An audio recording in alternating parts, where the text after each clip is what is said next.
371 J ಇವತ್ತಿನ ದಿವಸ ಇದಕ್ಕೆ ಹುಟ್ಟಿಸಿದ್ದವರು ವೈಜನಾಥ್ ಪಾಟೀಲ್ ಅವರು, ಬೆಳೆಸಿದ್ದವ್ರನ್ನು ವೈಜನಾಥ್ ಪಾಟೀಲ್ ಅವರು. ಮುಂದೆ ಇದಕ್ಕೆ ಒಂದು ಸರ್ಕಾರದ ವತಿಯಿಂದ ಮಾನ್ಯತೆ ಪಡಿಬೇಕಂದ್ರೆ ಸಾಕಷ್ಟು ಒಂದು ನಮ್ಮ ಭಾಗದ ಹಿರಿಯರು ಕೂಡ ಅದರಲ್ಲಿ ಭಾಗಿಯಾಗಿದ್ದಾರೆ. ಅವರೆಲ್ಲರಿಗೂ ಕೂಡ ಈ ಒಂದು ಸಂದರ್ಭದಲ್ಲಿ ನಾನು ಅಭಿನಂದಿಸುತ್ತೇನೆ. ಯಾವುದೇ ಹೆಸರು ತಗೊಳ್ಳಲ್ಲ, ಇದಕ್ಕೆ ಸಾಕಷ್ಟು ಒಂದು ಹಿರಿಯರ ಒಂದು ಸಪೋರ್ಟ್ ಕೂಡ ಇದೆ. ಇವತ್ತು ಈ ಒಂದು 371 ಜೆ ಹುಟ್ಟಿದ್ದೇ ನಮ್ಮ ವೈಜನಾಥ್ ಪಾಟೀಲ್ ಸರ್ ಅವರಿಂದ, ಅದು ಉಳಿಸಿದವರು ಕೂಡ ಅವರೇ. ಇದು ಎಲ್ಲರಿಗೂ ಗೊತ್ತಿದ್ದ ಮಾತು. ಮತ್ತೆ ಈ ಒಂದು ಸದುಪಯೋಗ ಈಗಿನ ನಮ್ಮ ವಿದ್ಯಾರ್ಥಿಗಳು, ನಮ್ಮ ಭಾಗದ ಏನು ಯೂತ್ಸ್ ಇವತ್ತಿನ ದಿವಸ ಎಜುಕೇಶನ್ ಅಲ್ಲಿ ಸಾಕಷ್ಟು ಪ್ರಮಾಣದಲ್ಲಿ ಪಡಿತಾ ಇದ್ದಾರೆ. ಅದರಿಂದ ನಾವು ಒಂದು ಹೆಜ್ಜೆ ಮುಂದೆ ಹೋಗಿದ್ದೀವಿ. ನಾವು ಬಹಳಷ್ಟು ಹಿಂದೆ ಇದ್ದೀವಿ ಅಂತ ಅನ್ಕೋಬೇಡ್ರಿ ಯಾರು. ನನ್ ತಿಳಿದು ಹೇಳತ್ತೀನಿ, ನಾವು ಹಿಂದೆ ಉಳಿದಿಲ್ಲ. ಇವತ್ತಿನ ದಿವಸ ನಾವು ಕೂಡ ಕರ್ನಾಟಕದಲ್ಲಿ ಮುಂದೆ ಹೋಗಿದ್ದೀವಿ. ಆದ್ರೆ ನಮಗೆ ಪೂರ್ಣ ಅನುಷ್ಠಾನ ಆಗಿಲ್ಲ 371 ಜೆ. ಅದ್ರ ಬಗ್ಗೆ ನಮಗೆ ಒಂದು ಖೇದಿದೆ. ಬರ್ತಕ್ಕಂಥ ದಿನಗಳಲ್ಲಿ ಈ ಹೋರಾಟ ಸಮಿತಿಯ ವತಿಯಿಂದ ಇವತ್ತು ಗೌತಮ್ ಪಾಟೀಲ್ ಅವರಾಗಿರ್ಬೋದು, ಎಲ್ಲರ ಒಂದು ಅಧ್ಯಕ್ಷರ ಒಂದು ನೇತೃತ್ವದಲ್ಲಿ ನಮ್ಮ ಉಮಾಕಾಂತ್ ನಿಗಡಿಗೆ ಅಣ್ಣವರಾಗಿರ್ಬೋದು, ಕುಷ್ಟಗಿ ಸರ್ ಆಗಿರ್ಬೋದು, ಸೇಡಂಜಿ ಅವರಾಗಿರ್ಬೋದು, ಎಲ್ಲರ ಒಂದು ಸಹಕಾರದೊಂದಿಗೆ ಬರ್ತಕ್ಕಂಥ ದಿನಗಳಲ್ಲಿ ನಾವು ಹೋರಾಟ ಮಾಡಿ ನಮ್ಮ 371 ಜೆ ಪೂರ್ಣ ಅನುಷ್ಠಾನ ಆಗುವಂತೆ ನಾವು ಪ್ರಯತ್ನ ಮಾಡ್ತೀವಿ. ಒಂದು ವೇಳೆ ನಮ್ಮ ಬೇಡಿಕೆಗಳಿಗೆ ಸರ್ಕಾರ ಸ್ಪಂದಿಸಿ ನಮಗೆ 371 ಜೆ ಏನು ನಮಗೆ ಪೂರ್ಣ ಪ್ರಮಾಣದ ಅನುಷ್ಠಾನ ಆಗಲಿಲ್ಲ ಅಂದ್ರೆ ನಾವು ಮುಂದೆ ಮತ್ತೆ ಏನು ಇದು ಏಕೀಕರಣ ಆಗಿದೆ ನಮ್ಮ ಈ ಒಂದು ರಾಜ್ಯ, ಆದ್ರೆ ನಾವು ಮತ್ತೆ ನಮ್ಮ ಧ್ವನಿ ಪ್ರತ್ಯೇಕ ರಾಜ್ಯದ ಕಡೆಗೆ ಹೋಗುತ್ತೆ ಅಂತ ಈ ಸಂದರ್ಭದಲ್ಲಿ ನಾನು ಹೇಳ್ತಾ, ಇವತ್ತಿನ ದಿವಸ ನನಗೆ ಮಾತಾಡೋದಕ್ಕೆ ಅನುವು ಮಾಡಿಕೊಟ್ಟಂತ ಎಲ್ಲರಿಗೂ ನಾನು ಮತ್ತೊಮ್ಮೆ ವಂದಿಸಿ ನನ್ನ 2 ಮಾತುಗಳು ಮುಗಿಸ್ತೀನಿ. ಜೈ ಹಿಂದ್, ಜೈ ಕರ್ನಾಟಕ. ನನ್ನ ಹೆಸರು ಜಗನ್ನಾಥ. ನನಗೆ ಜಗನ್ನಾಥ ಜನ್ಮ ಕೊಟ್ಟವರು ನಮ್ಮ ತಾಯಿ ತಂದೆ ಹೆಸರು. ಒಬ್ಬ MLA ಆಗಬೇಕಾದ್ರೆ MLAಗೆ ನೀವು ವೋಟರ್ಸವ್ರು ಹಾಕಿದ್ರೆ MLA MP ಆಗ್ತದೆ. ಅದು 371 ಇವತ್ತು ಹೆಸರು ಬರಬೇಕಾದ್ರೆ ಈ 7 ಜಿಲ್ಲೆ ತಂದೆ ವೈಜನಾಥ್ ಪಾಟೀಲ್ ಅಂತ ಘಂಟಾಘೋಷವಾಗಿ ಆದ್ಮೇಲೆ ನಮ್ಮ ಹಿರಿಯರು ಗಳಿಸಿದಂಥ ಪ್ರಾಪರ್ಟಿ ಯಾರಿಗೆ ಕೊಳ್ಳೆ ಹೊಡಿಬೇಕಾದ್ರೆ ಕೊಳ್ಳೆ ಹೊಡೆಯೋ ಟೈಮ್ದಾಗ ಎಷ್ಟು ಚೀರಾಡ್ತೀವಿ, ಎಷ್ಟು ಒದರಾಡ್ತೇವೆ, ಎಷ್ಟು ನಾವು ಕೋರ್ಟಿಗೆ ಹೋಗ್ತೇವೆ, ಎಷ್ಟು ಕೇಸ್ ಮಾಡ್ತೇವೆ, ಎಷ್ಟು ಪೊಲೀಸ್ ಕೇಸ್ ಮಾಡ್ತೇವೆ, ಎಷ್ಟು ಮಂದಿ 4 ಮಂದಿ ಗುಂಡ ಹೋಗಿಸಿದ್ರೆ ನಾವು ಇದು ಮಾಡ್ತೇವೆ. ವೈಜನಾಥ ಪಾಟೀಲ್ ಮಾಡಿದಂಥ ಇವತ್ತು 371 ಕೊಳ್ಳೆ ಹೊಡೆಯುವಂಥ ಕೆಲಸ ನಡೀತಿದೆ ನಮ್ಮ ಕರ್ನಾಟಕದಲ್ಲಿ. ಇವತ್ತು ನಮ್ಮ ನಿಗೂಢ ಸಾಹೇಬರು ಹೇಳಿದ್ರು, ಅವ್ರು ಹೇಳುವ ಮಾತಿನಲ್ಲಿ ಬಹಳ ಒಂದು ಅರ್ಥ ಇದೆ. ಯಾಕಂದರೆ ಕರ್ನಾಟಕ 4 ಭಾಗಗಳಾಗಿ ವಿಂಗಡಿಸಲಾಗಿದೆ. 4 ಭಾಗಗಳ ವಿಂಗಡಿಸಿದಾಗ 4,00,000 ಕೋಟಿ ರೂಪಾಯಿ ಬಜೆಟ್ ಮಂಡನೆ ಆಗಿದೆ. 1,00,000 ಕೋಟಿ ನಮ್ಮ ಭಾಗಕ್ಕೆ ಬರಬೇಕಂತ ಹೇಳಿದ್ದೆವು. ಭಾಳ ನನಗೆ ಹೆಮ್ಮೆಯ ವಿಷಯ. ಇಂಥ ಒಂದು ಬುದ್ಧಿವಂತರು, ಇಂಥವರು ನೀ ಎಲ್ಲರೂ ಇಷ್ಟು ಬುದ್ಧಿವಂತರಿದ್ದು ನಿಗೂಢ ಸಾಹೇಬ್ರೆ, ನೀವು ಹೋರಾಟಗಾರರು, ವಿದ್ಯಾರ್ಥಿ ಜೀವನದಿಂದ ಹೋರಾಟ ಮಾಡ್ಕೊತ ಬಂದಿರಿ. ಇವತ್ತು ಇದು ಕನಿಷ್ಠ 3 ವರ್ಷ ಹ್ಯಾಂಗೆ ಹೋಗ್ತದೆ ತಿಳ್ಕೊರೆ. 10 ವರ್ಷ ಆದರೂ ಇಷ್ಟು ಅನ್ಯಾಯ ನಡೆದ ಅದ್ರ ಬಗ್ಗೆದಾಗ ನಮ್ಗೆ ಯಾರೂ ನಾವು ಒಂದು ಚಿಕಾರ ಶಬ್ದ ಇರ್ತಿಲ್ಲ. ನನಗೆ ಭಾಳ ದುಃಖದ ಸಂಗತಿ ಅದ ಇದು. ಸರ್ 5,000 ಕೋಟಿ ಬಜೆಟ್ ಮಂಡನೆ ಮಾಡ್ತಾರೆ. 5 ಕೋಟಿ ಬಜೆಟ್ ಮಂಡನೆ ಪ್ರತಿಯೊಂದು MLAಗೆ 42 MLA ನಮಗೆ ಹೈದರಾಬಾದ್ ಕರ್ನಾಟಕದಾಗ ಒಬ್ಬೊಬ್ಬರಿಗೆ 100 ಕೋಟಿ ಬರ್ತದೆ. ಅದಕ್ಕೊಂದು ಎಕ್ಸನ್ ಪ್ಲಾನ್ ಮಾಡಿ ಈ ಕೆಲಸ ತೋರಿ ಅಂತ ಮಾಡಿಕೊಡ್ಲಿಕ್ಕೆ 6 ತಿಂಗಳು ಹೋಗ್ತಾರೆ. 6 ತಿಂಗಳು ಹೋದ ನಂತರ ಅದು ಬಂದು ಆಫೀಸ್ದಾಗ 3 ತಿಂಗಳು ಬೀಳ್ತದೆ. ಮುಂದೆ 3 ತಿಂಗಳು ಬಿದ್ದ ನಂತರ 3 ತಿಂಗಳದಾಗ ಅದು ಬಜೆಟ್ ಖಾಲಿ ಮಾಡಬೇಕಲ್ಲ, ಜಲ್ದಿ ಮುಗಿಸ್ಬೇಕಲ್ಲ. ಆ ಟೈಮ್ದಾಗ ಏನು ಮಾಡ್ತಾರೆ, ಒಂದು ಸಂಸ್ಥೆಗಳು ಮಾಡ್ಕೊಂಡಿದ್ದಾರೆ.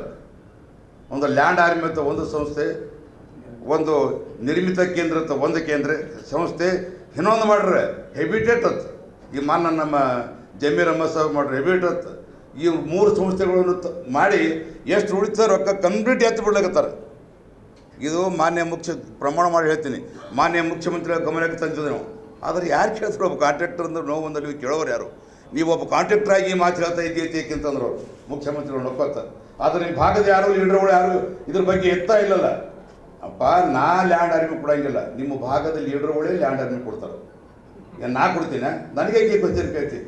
ಅಲ್ಲೇ ನಿಮ್ಮ ಶಾಸಕರು ಕೇಳಬೇಕು, ಏನು ಕಾರಣ ಕೊಟ್ಟಪ್ಪ, ಯಾಕೆ ಕೆಲಸ ಅದು, ಏನು ಕೆಲಸ ಅದು, ಆ ಕೆಲಸ ತೋರಿಸಿ ನೀವು ಮಾಡಿದ್ದು.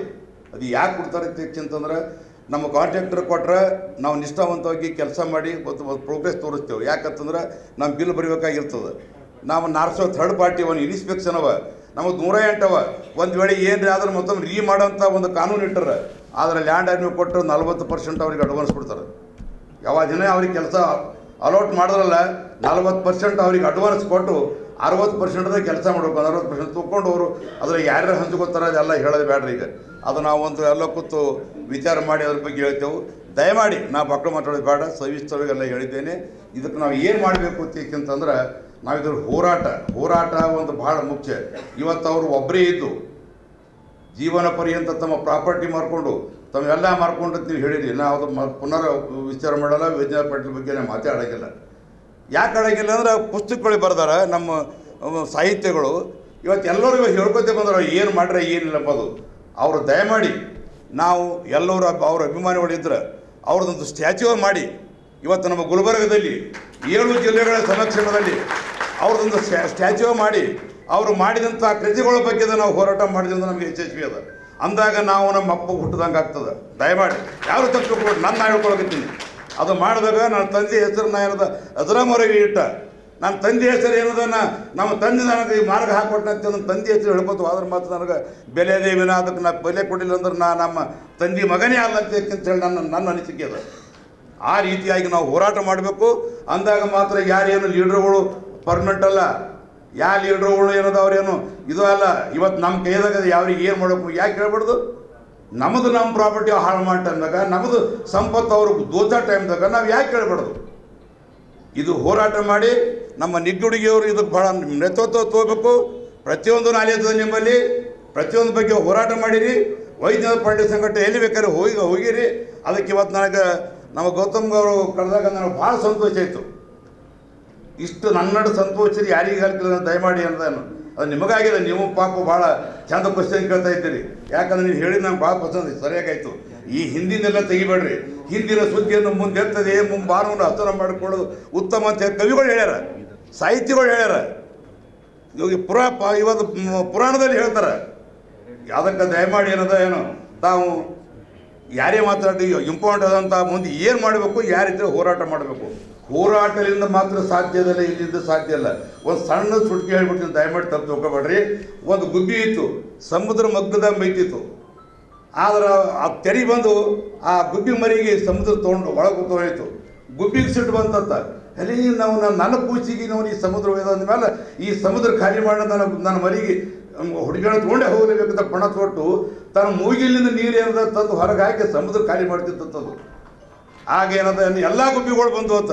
ಯಾಕೆ ಏನು ಸುದ್ದಿ ಐತಿ ಅಂತೇಳಿ ಅವಾಗ ಹೇಳ್ತದ, ನನ್ನ ಕಂದಾಗ ನನ್ನ ಮಗಳಿಗೆ ಇಲ್ಲಿ ಸಮುದ್ರ ಇದ್ದದ, ಈ ಸಮುದ್ರ ನನ್ನ ಮಗನಿಗೆ ತಿರ್ಬೇಕಂತಂದು ಎಲ್ಲ ಇದ್ದಂಥ ಗುಬ್ಬಿಗಳು ಕಂಪ್ಲೀಟ್ ಆಗಿ ಇವತ್ತು ಅದಕ್ಕೆ ಬಂದು ಕತ್ತರಿ ವಾತಾವರಣ ಬಿತ್ತತ್ತ. ಅದಕ್ಕೆ ಪರಮಾತ್ಮ ವಾರ ಗರುಡಲ್ಲ. ಪರಮಾತ್ಮ ನಡೆದತ್ತ ನಡಿಯಪ್ಪ ಯಾಕೋ ಅಲ್ಲಿ ಭೂಲೋಕದ ಅಲ್ಲೋಕಲ್ಲ ನಡೆದಂದಾಗ ಗರುಡು ಬಂದು ಪರಮಾತ್ಮ ಇಳಿಸಿ ಅದಕ್ಕೆ ಕೇಳ್ತದ ಗರುಡು ಏನಾಗ್ಯದತ್ತೆ ಅಂತೇಳಿ. ಏನಿಲ್ಲ ಅಂದ್ರೆ ಅವ್ನು ಮರಿ ಬೆಳೆದ ಅದಕ್ಕೆ ಹಾಂಗೆ ಅದೂ ನಮ್ಮ ಮರಿ, ಅದು ನಮ್ಮ ಔಷಧಿ ಅಲ್ಲ. ಪರಮಾತ್ಮನ ಅವಶ್ಯಕತೆ ನನಗಿಲ್ಲ, ನಾನು ಮರಿ ಬರಂತ ನಾ ಬರ್ಲಂತೆ ಓಡಿ ಹೋಯ್ತತ್ತ. ಆವಾಗ ಪರಮಾತ್ಮ ಹೇಳ್ದತ್ತ ಬಾ ಅಂತಂದಾಗ ನಾ ಬರಲ್ಲ, ನನ್ನ ಬಂಧು ಮಕ್ಕಳು ನನ್ನ ಬಂಧು ಬಳಗ ಇಲ್ಲದ ನಿನಬರ್ ನನಗೆ ಕೆಲಸ ಅಂತ ಪರಮಾತ್ಮ ಕೇಳ್ತತ್ತ. ಆವಾಗ ಪರಮಾತ್ಮ ಹೇಳ್ದತ್ತ ಹೋಗಕ್ಕೆ ಪರಮಾತ್ಮ ಗರುಡ ವಾರಿನ ಹೋತಾನೆ ಹಂಗೆ. ಅದಕ್ಕೆ ಗಂಗಾ ಮಾತೆ ಹೇಳ್ದತ್ತ, ತಾಯಿ ಯಾಕೇನದ ಇವರಿಗೆ ಇಷ್ಟು ತ್ರಾಸ ಮಾಡಿದಿ, ಆ ಖುಷಿ ತಂದು ಕೊಡು ಅಂದಾಗ ಗಂಗಾ ಮಾತೆ ಖುಷಿ ಆಯಿತು. ಪರಮಾತ್ಮ ನೀನು ನನಗೆ ದರ್ಶನ ಕೊಟ್ಟಲ್ಲ ಅಂತೇಳು ಆ ಖುಷಿ ತೊಗೊಂಡು ಮ್ಯಾಲೆ ಬಂದಿರತ್ತ. ತೋರು ನಿಮ್ಮ ಖುಷಿ ನಾವು ಹೋರಿತಕ್ಕೆ ಅಂತೇಳಿ ಅದಕ್ಕೆ ಯೂನಿಟಿಲಿಂದ ಒಕ್ಕಟ್ಲಿಂದ ನಾವು ಏನೇ ಇದ್ದೇವೆ ಅಂದ್ರೂ ಯೂನಿಟಿಲಿಂದ ಸಾಧಿಸ್ತೇವೆ ಎಂಬ ಛಲ ನಮ್ಮಲ್ಲಿ ಇರಬೇಕು. ಅದಕ್ಕೆ ಏನೇ ಹಾಳಾದ್ರೂ ಅದು ನಮ್ಮ ಸ್ವತ್ತು. ಇವತ್ತು ಹೈದರಾಬಾದ್ ಕರ್ನಾಟಕ ಸ್ವತ್ತು ಇವತ್ತು ಏನು ರೊಕ್ಕ ಕೊಡ್ತಾರೆ ಗೌರ್ಮೆಂಟ್ ಏನು ಕೊಡೋಲ್ಲ, ನಾವು ಕೊಡೋ ಟ್ಯಾಕ್ಸ್ಲಿಂದ ನಾವೇನು ಕೊಡ್ತೇವೆ ಅಂತ ಇದರಿಂದ ಮತ್ತು ಸರ್ಕಾರಿ ಬೇರೆ ಎಲ್ಲ ಕಾರ್ಖಾನೆದ ಅಲ್ಲಿ ಏನೂ ಇಲ್ಲ. ಅದಕ್ಕೆ ದಯಮಾಡಿ ನಮ್ಮಲ್ಲಿಂದ ಸರ್ಕಾರ ನಡೀತದೆ. ಅದನ್ನು ಕೊಟ್ಟಂಥ ಹಣ ಒಳ್ಳೆ ಉಪಯೋಗ ಆಗಬೇಕು. ಅದಕ್ಕೆಲ್ಲರೂ ನಾವು ಹೋರಾಟ ಮಾಡೋಣ ಅಂತೇಳಿ ಎರಡು ಮಾತು ಮುಗಿಸ್ತೀವಿ. ಜಯ ಹಿಂದ್ ಜಯ ಕರ್ನಾಟಕ. ಹೈದರಾಬಾದ್ ಕರ್ನಾಟಕ ಹೋರಾಟ ಸಮಿತಿಗೆ ಸನ್ಮಾನ್ಯ ಶ್ರೀ ವೈಜನಾಥ್ ಪಾಟೀಲ್ರಿಗೆ ಕಲಂ 371ಕ್ಕೆ ಸಾಕಷ್ಟು ಹಿರಿಯರೆಲ್ಲ ಮಾತಾಡಿದ್ದಾರೆ. ನಾವೆಲ್ಲ ವೈಜನಾಥ್ ಪಾಟೀಲ್ರಿಗೆ ನೆನೆಸ್ಕೋಬೇಕಂತ ಸಾಕಷ್ಟು ಮಂದಿ ಹೇಳಿದ್ದಾರೆ. ಆದರೆ ಇವತ್ತಿನ ಯುವಕರು ಎಲ್ಲಿದ್ದಾರೆ ಅಂಬೋದು ಇವತ್ತು ನಮ್ಗೆ ಅದು ಭಾಳ ದೊಡ್ಡ ಸಮಸ್ಯೆ ಇದೆ. ಇವತ್ತು ಕುಂತಂತರೆಲ್ಲ ಹಿರಿಯರು ಕೂತಿರಲ್ಲ. ಇವತ್ತು ದೇಶದಲ್ಲಿ ಜಂಜಿ ಚಳವಳಿ ನಡೀತಾ ಇದೆ. ಆ ಯುವಕರು ಬಂದಾಗ ಮಾತ್ರ 371 ಏನು ಅನುಷ್ಠಾನ ಮಾಡಬೇಕು, ಸಂಪೂರ್ಣ ಅನುಷ್ಠಾನ ಮಾಡಬೇಕಾದ್ರೆ ಇವತ್ತು ಆ ಯುವಕರು ಮುಂದೆ ಬರಬೇಕಾಗಿದೆ. ಆ ಯುವಕರು ಮುಂದೆ ಬರಬೇಕಾದ್ರೆ ಇಲ್ಲಿ ಬಂದಂಥ ಎಲ್ಲ ಹಿರಿಯರು, ಎಲ್ಲ ಹೋರಾಟಗಾರರು ಅವರನ್ನು ಹುರಿದುಂಬಿಸ್ತಕ್ಕಂಥ ಕೆಲಸ ಮೊದಲನೇದಾಗಿ ನಾವು ಮಾಡಬೇಕಾಗಿದೆ. ಈ ಹಂತದಲ್ಲಿ ನಮ್ಮ ಬೆಟ್ಟದೂರು ಸಾಹೇಬರ ಅಧ್ಯಕ್ಷತೆಯಲ್ಲಿ ಈಗಾಗಲೇ ನಾವು 371 ಜೆ ಕಲಂ ಅನುಷ್ಠಾನ ಮಾಡಬೇಕಂತ ಹೇಳಿ, ಅಲ್ಲ ಅದು ಸಭೆ ಅಧ್ಯಕ್ಷತೆ ಅಲ್ಲ, ರಾಯಚೂರಿನಲ್ಲಿ ಹೇಳ್ತಾ ಇದ್ದೀನಿ. ಈ ಸಭೆ ಅಧ್ಯಕ್ಷತೆ ಮತ್ತು ವೇದಿಕೆ ಮೇಲೆ ಕೂತಂಥ ಎಲ್ಲ ಹಿರಿಯರಿಗೆ ವಂದಿಸ್ತಾ, ಈಗಾಗಲೇ ಗೌತಮ್ ಪಾಟೀಲ್ ಅವರು 10 ವರ್ಷದ ನಂತರ 12 ವರ್ಷದ ನಂತರ ಆದರೂ ಸಹ ನಿಮ್ಮ ಕರೆಗೆ ಹೋಗ್ಬಿಟ್ಟು ಏನು ಬಂದಿದ್ದಾರಲ್ಲ, ಇದು ಸಂಪೂರ್ಣ ವೈಜನಾಥ್ ಪಾಟೀಲ್ ಮೇಲೆ ಇರ್ತಕ್ಕಂಥ ವಿಶ್ವಾಸ, ಅವ್ರು ಹಾಕ್ಕೊಟ್ಟಂಥ ಚಳವಳಿಗೆ ನಾವು ಇವತ್ತು ಕಾರಣಭೂತರಾಗಿದ್ದೇವೆ. ಅದಕ್ಕೆ ತಮಗೆ, ನಿಮ್ಮ ಕುಟುಂಬದ ಎಲ್ಲ ಸದಸ್ಯರಿಗೆ ನಾನು ಅಭಿನಂದಿಸುತ್ತಾ ನನ್ನ 2 ಮಾತಿನಲ್ಲಿ ಮಾತು ಮುಗಿಸ್ತೀನಿ. ಯಾಕೆಂದರೆ ಭಾಳಷ್ಟು ಸಮಯ ಆಗಿದೆ. ಈಗಾಗಲೇ ಇದರ ಪೂರಕವಾಗಿ ರಾಯಚೂರಿನಲ್ಲಿ, ಕೊಪ್ಪಳನಲ್ಲಿ, ಬೀದರ್ನಲ್ಲಿ ಅನುಷ್ಠಾನವನ್ನು ಈ 371 ಜೆ ದಂಡು ಮೇಜಿನ ಸಭೆಗಳ ಮುಖಾಂತರ ಈಗಾಗಲೇ ಹಲವಾರು ಚಿಂತನೆ ಮಂಥನಗಳು ನಡೀತಾ ಇದೆ. ಈ ನಿಟ್ಟಿನಲ್ಲಿ ಕಲಬುರಗಿಯಲ್ಲಿ ಇವತ್ತೇನು ಆಯೋಜನೆ ಮಾಡಿದಿರಿ, ಮಾನ್ಯ ವೈಜನಾಥ್ ಪಾಟೀಲ್ ಜನ್ಮದಿನದ ಸಂದರ್ಭದಲ್ಲಿ ಇಡೀ ಕಲಬುರಗಿ ಜನತೆಗೆ ನಾನು ಅಭಿನಂದಿಸ್ತೇನೆ. ಯಾಕೆಂದರೆ ಕಲಬುರಗಿ ಕಲ್ಯಾಣ ಕರ್ನಾಟಕ ಭಾಗದಲ್ಲಿ ಸೆಂಟ್ರಲ್ ಪ್ಲೇಸ್ ಇದೆ. ಅದು ವೈಜನಾಥ್ ಪಾಟೀಲ್ ಕನಸಿತ್ತು, ನಾವೆಲ್ಲ ಪ್ರತ್ಯೇಕ ಧ್ವಜ ಹಾರಿಸಿದವರು, ನಾವು ರಾಜ್ಯೋತ್ಸವ ಎಂದೂ ಮಾಡಲಿಲ್ಲ. ನಮಗೇನು ಹೋಸ್ ಬಂದಿತ್ತು, ಎಂದು ವೈಜನಾಥ್ ಪಾಟೀಲ್ ಜೊತೆಲಿ ಸೇರಿದ್ದೀವಿ. ಪ್ರತಿ ವರ್ಷ ನಾವು ಕಲ್ಯಾಣ ಕರ್ನಾಟಕ, ಬೀದರ್ನಲ್ಲಿ, ಗುಲ್ಬರ್ಗದಲ್ಲಿ 10 ಜನ 5 ಜನ ನಿಂತು ಪ್ರತ್ಯೇಕ ಧ್ವಜ ಹಾರಿಸಿದೆವು. 10-15 ವರ್ಷ ದಿನ ಪೊಲೀಸರ ಮೇಲೆ ನಮ್ಮ ಮೇಲೆ ಕೇಸ್ ಎಲ್ಲ. ಅದನ್ನು ಇವತ್ತು ನೆನೆಸ್ಬೇಕಾಗಿದೆ. ಎಲ್ಲ ಯುವಕರಿಗೆ ಬರಬೇಕಿದು.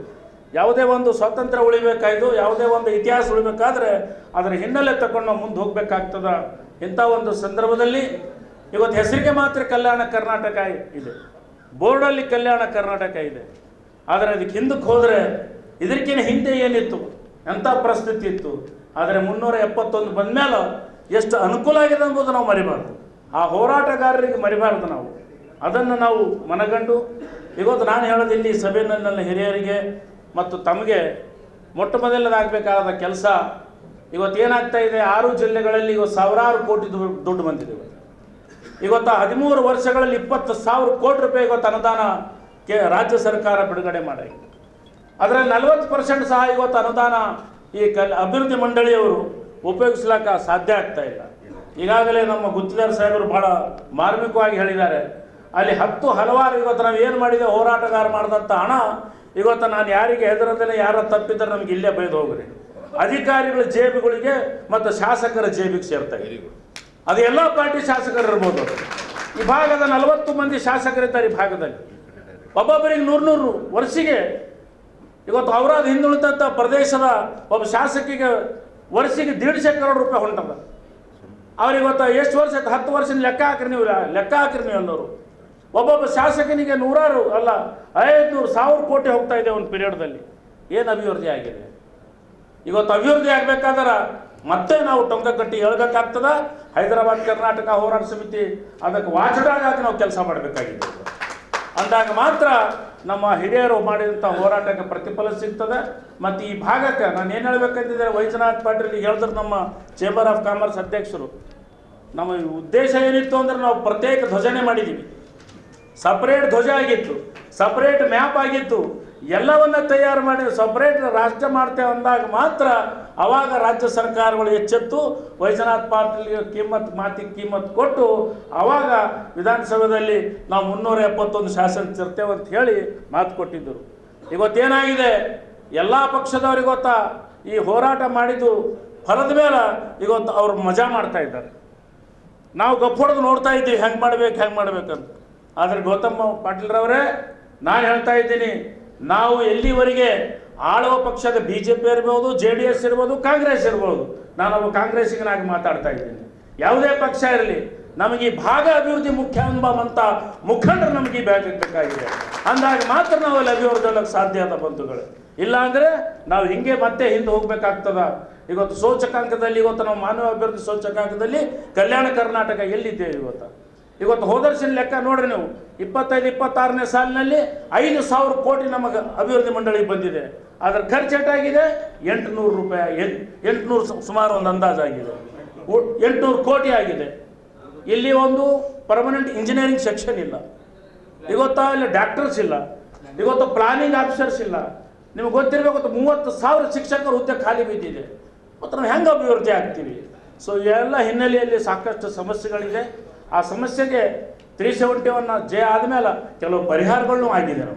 ನಾವು ಎರಡನ್ನ ಒತ್ತಿಗೆತ್ತಿಕೊಂಡು ಮುಂದೆ ಆಗ್ತಕ್ಕಂತಹ ಸಂಪೂರ್ಣ ಅನುಷ್ಠಾನ ಆಗಬೇಕಾದ್ರೆ ಈ ಭಾಗದ ಪ್ರತಿ ಜಿಲ್ಲೆಯಲ್ಲಿ ನಾವು ಮತ್ತೊಮ್ಮೆ ಯುವಕರ ಒಂದು ತಂಡ, ಹಿರಿಯರ ಮಾರ್ಗದರ್ಶನದಲ್ಲಿ ಒಂದು ತಂಡವನ್ನು ರಚನೆ ಮಾಡಿ ಎಲ್ಲ ಜಿಲ್ಲೆಗಳಲ್ಲಿ ನಮ್ಮ ಹೋರಾಟ ಸಮಿತಿಯವರು ಈ ಎಲ್ಲ ಅಂಕಿಅಂಶಗಳನ್ನು ತಗೊಂಡು ನಾವು ಆಳುವ ಪಕ್ಷದವರಿಗೆ, ವಿರೋಧ ಪಕ್ಷದವರಿಗೆ, ಎಲ್ಲ ಶಾಸಕರಿಗೆ ಮತ್ತು ಇಲ್ಲಿನ ಸಂಸದರನ್ನ ಒಳಗೊಂಡು ಅವರಿಗೆ ನಾವು ಈ ಅಂಕಿಅಂಶಗಳನ್ನು ಕೊಡೋಣ, ಅವರಿಗೆ ಗಮನಕ್ಕೆ ತರೋಣ.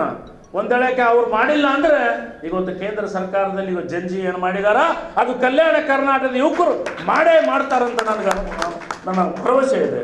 ಯಾಕೆಂದರೆ ಎಲ್ಲಿವರೆಗೆ ಆಳುವ ಪಕ್ಷದವರಿಗೆ, ಅಧಿಕಾರಿಗಳಿಗೆ, MP MLA ಅವರಿಗೆ ಹಂಚಿಕೆ ಬರೋದಿಲ್ಲೋ ಅವರಿಲ್ಲಾಂದ್ರೆ ನಮ್ಮ ಈ ದುಡ್ಡು ಹಿಂಗೆ ಲೂಟಿ ಹೊಡಿತಾರೆ, ಕೊಳ್ಳೆ ಹೊಡಿತಾರೆ ಅಂತ ಹೇಳಿ ನಾನು ಈ ಒಂದು ಸಂದರ್ಭದಲ್ಲಿ ನಾನು ಕಲಬುರಗಿ ಇದು ಸೆಂಟ್ರಲ್ ಪ್ಲೇಸ್ ಇದೆ, ಇಲ್ಲೆಲ್ಲ ಬಹಳಷ್ಟು ನಮ್ಮೆಲ್ಲ ಕಡೆ ಚೇಂಬರ್ ಆಫ್ ಕಾಮರ್ಸ್ ಇದೆ, ನೀವೆಲ್ಲ ಕಡೆ ಮುಂದೆ ಬರಬೇಕು. ಯಾಕಂದರೆ ಇವತ್ತು ಹೋರಾಟ ಸಮಿತಿಯಲ್ಲಿ ಏನೂ ಇಲ್ಲ, ಇಲ್ಲಿ ಖಜಾನೆನೂ ಇಲ್ಲ, ಕೀಲಿನೂ ಇಲ್ಲ, ರೊಕ್ಕನೂ ಇಲ್ಲ, ಏನೂ ಇಲ್ಲ. ಇವತ್ತು ಏನಾರ ಮಾಡತ್ತಾರ ಅಂದ್ರೆ ಗೌತಮ್ ಪಾಟೀಲ್ ಅವರು ಅವ್ರ ಪರಿವಾರದಿಂದ ಮಾಡತ್ತಾರ ಅಂತ ನನಗೆ ಅನಿಸ್ದೆ. ಕಾರ್ಯಕ್ರಮ ಹೇಗೆ ವೈಜನಾಥ್ ಪಾಟೀಲ್ರು ಬೀದರ್ಗೆ ಬರಬೇಕಾದ್ರೆ ಮತ್ತೆ ಇಲ್ಲಿಂದ ರೊಕ್ಕ ತಂದು ಬರ್ತಿರು, ಕಲಬುರಗಿಲ್ಲ ಎಲ್ಲ ಖರ್ಚು ಮಾಡ್ಬೇಕಾದ್ರೆ ಹೊಲಾರ ಮಾರ್ತಿರು, ಬೆಂಗಳೂರ್ದಾಗಿನ ಮನೆ ಮಾರಿದವರು, ಪ್ರಾಪರ್ಟಿ ಮಾರಿದವರು. ಈ ಮಂದಿ ಕುನದರಿ ಇದು ಯುವಕರಿಗೆ ಯಾರಿಗೆ ಕುನದ ಗೌಡ್ರಿದ್ದೀರಿ ಭಾಳ ರೊಕ್ಕ ಇದ್ದಿರ್ಬೇಕಂತಿದ್ರು, ಎಲ್ಲನೇ ಮಾರ್ಕೊಂಡ್ರೆ ಇವತ್ತು ಅವ್ರ ಕುಟುಂಬದವರಲ್ಲಿ ಏನದು ನಂಗೆ ಅನ್ಬೇಕು ಕೂಡ ಇಲ್ಲ. ಆದರೆ ಈ ಎಲ್ಲ ಹೋರಾಟದ ನಮ್ದು ಏನು ಹಿರಿಯರು ಮಾಡಿದ್ದಾರೆ ವೈಜನಾಥ್ ಪಾಟೀಲ್ರು, ಅದನ್ನು ವ್ಯರ್ಥ ಆಗಲ್ದಂಗೆ ಮತ್ತು ಏನು ಎಲ್ಲ ರಾಜಕೀಯ ಪಕ್ಷದವರೇನು ಲೂಟಿ ಹೊಡಿತಾ ಇದ್ದಾರೆ ರೊಕ್ಕ, ಆ ದುಡ್ಡನ್ನು ನಮ್ಮ ಕಲ್ಯಾಣ ಕರ್ನಾಟಕ ಅಭಿವೃದ್ಧಿಗೆ ಉಪಯೋಗಿಸ್ಕೋಬೇಕಂತ ಹೇಳಿ ಆದಷ್ಟು ಬೇಗನೆ ಶೀಘ್ರವಾಗಿ ಈಗಾಗಲೇ ನಮ್ಮ ಹಿರಿಯರು ಇಲ್ಲಿ ಕೂತಿದ್ದಾರೆ. ಅವರು ಈಗ ದಂಡು ಮೇಜಿನ ಸಭೆ ಮುಖಾಂತರ ಭಾಳ ಒಳ್ಳೆಯ ಕಾರ್ಯಕ್ರಮ ಆಗಿತ್ತು ರಾಯಚೂರಲ್ಲಿ. ಅಲ್ಲಿ ಅನೇಕ ಪಕ್ಷದ ಮುಖಂಡರುಗಳು, MLAಗಳು, MP ಗಳು, ex-MLAಗಳು ಎಲ್ಲರೂ ಬಂದಿದ್ದರು. ಯಾಕೆ ಬಂದಿದ್ರು ಅಂದ್ರೆ ಈ ಹೋರಾಟದ ತೀವ್ರತೆ ಗೊತ್ತಾಗ್ತಾ ಇದೆ. ಇದೇ ನೋಡ್ರಿ, ಇನ್ನೊಂದು ಸ್ವಲ್ಪ ದಿನ ಜಾಸ್ತಿ ಹೋರಾಟ ಮಾಡ್ರಿ, ಇಲ್ಲಿ ಉಳಿದಂಥ ಎಲ್ಲ ಲೀಡರ್ MP MLAಗಳು ನಮ್ಗೆಲ್ಲ ಪೈಲೆ ಮುಂದೆ ಬಂದು ಕೂಡ್ತಾರೆ. ಯಾಕಂದ್ರೆ ಇನ್ನು 2 ವರ್ಷದಾಗ ಚುನಾವಣೆ ಬರೋವ, ಇದನ್ನು ಗಮನದ ಇಟ್ಕೋರಿ. ಸೊ ಹೀಗಾಗಿ ನಾವು ಈ ಒಂದು ಹೋರಾಟವನ್ನು ಸಂಪೂರ್ಣ 371 ಕಲಂ ಜೆ ಅನುಷ್ಠಾನವನ್ನು ಮತ್ತು ಅಭಿವೃದ್ಧಿ ಮಂಡಳಿಗೆ ಬರ್ತಕ್ಕಂಥ ಸಾವಿರಾರು ಕೋಟಿಯನ್ನು ಏನು ಹಣವನ್ನು ಲೂಟಿ ಹೊಡಿತಾ ಇದ್ದಾರೆ, ಇದಕ್ಕೆಲ್ಲ ಸಂಪೂರ್ಣ ವಾಚ್ಡಾಗ್ ಒಂದು ಕಮಿಟಿ ಮಾಡಿ ನಾವು 6 ಜಿಲ್ಲೆಗಳಲ್ಲಿ ಹೋರಾಟಗಾರರ ಮತ್ತೊಮ್ಮೆ ಎಲ್ಲ ಕಡೆ ಅಡ್ಡಾಡಿ ಮತ್ತು ಶಾಲಾ ಕಾಲೇಜು ವಿದ್ಯಾರ್ಥಿಗಳಿಗೆ ಮತ್ತು ವಿವಿಧ ವೈಚಾರಿಕ ವಿಚಾರಗಳು ಹೋಗ್ತಾರೆ. ಮತ್ತು ನಾನು ವಿಶೇಷವಾಗಿ ಮೀಡಿಯಾದವರಿಗೆ ವಿನಂತಿ ಮಾಡಿಕೊಳ್ಳುತ್ತೇನೆ, ಈ ಭಾಗದಲ್ಲಿ ನಡೀತಕ್ಕಂತಹ ಕಾಮಗಾರಿಗಳು ಇರ್ಬೋದು, ಇವತ್ತು ಕಲ್ಯಾಣ ಕರ್ನಾಟಕದಲ್ಲಿ ಆಗ್ತಕ್ಕಂಥ ಅಭಿವೃದ್ಧಿಗಳ ಕುರಿತು ಏನು ಸರ್ಕಾರ ದುಡ್ಡು ಬಿಡುಗಡೆ ಮಾಡ್ತಾ ಇದೆ ಅದು ಸಂಪೂರ್ಣ ಅನುಷ್ಠಾನ ಆಗ್ತಾ ಇಲ್ಲ ಎಂಬುದು ಜವಾಬ್ದಾರಿ ಸಹ ನಾನು ಈ ಪತ್ರಿಕಾ ಮಾಧ್ಯಮದ ಮುಖಾಂತರ ನಾನು ವಿನಂತಿ ಮಾಡ್ತೇನೆ. ಅವರು ಸಹ ಜನರಿಗೆ ಎಚ್ಚರ ವಹಿಸ್ತಕ್ಕಂಥ ಕೆಲಸ ಮಾಡಲಿ ಅಂತ ಹೇಳಿ ನನಗೆ ಮಾತಾಡೋಕ್ಕೆ ಅವಕಾಶ ಮಾಡಿದ ತಮ್ಮೆಲ್ಲರಿಗೂ ಒಂದು ದಿವಸ ನಾನು ಮಾತು ಮುಗಿಸ್ತೇನೆ. ಜೈ ಹಿಂದ್, ಜೈ ಕರ್ನಾಟಕ. 371 ಪೂರ್ಣ ಪ್ರಮಾಣ ಆಗಬೇಕು. ಪೂರ್ಣ ಪ್ರಮಾಣ ಅಂದರೆ ಏನು? ಕೆಲವೇ ನಿಮಿಷದಲ್ಲಿ ಮುಗಿಸ್ತೀವಿ.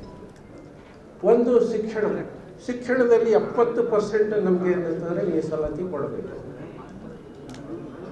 ಮತ್ತು ನೌಕರಿನಲ್ಲಿ 70 ಹುದ್ದೆಗಳ ಪ್ರಕಾರ. ಇನ್ನೊಂದೇನಿದೆ, ಎಜುಕೇಷನ್ಸಲ್ಲಿ ಕೊಡಬೇಕಂತಂದರೆ ಎಜುಕೇಷನ್ನಲ್ಲಿ ನಮಗೆ ಅಫ್ಕೋರ್ಸ್ ಮೆಡಿಕಲ್ ಆ್ಯಂಡ್ ಇಂಜಿನಿಯರಿಂಗ್ ಸೀಟ್ನಲ್ಲೆಲ್ಲ ಕೊಡ್ತಾ ಇದೆ. ಈ ಭಾಗದಲ್ಲಿ ಶಿಕ್ಷಣದ ಪ್ರಮಾಣ ತೀರಾ ಕಡಿಮೆ ಇದ್ದಾಗ ಇಲ್ಲಿರ್ತಕ್ಕಂಥ ಎಲ್ಲ ಶಾಲೆ ಕಾಲೇಜುಗಳಿಗೂ ಕೂಡ ಗ್ರ್ಯಾಂಟನ್ನು ಕೊಡಬೇಕು. ಇದು ಕೊಡ್ತಾ ಇಲ್ಲ.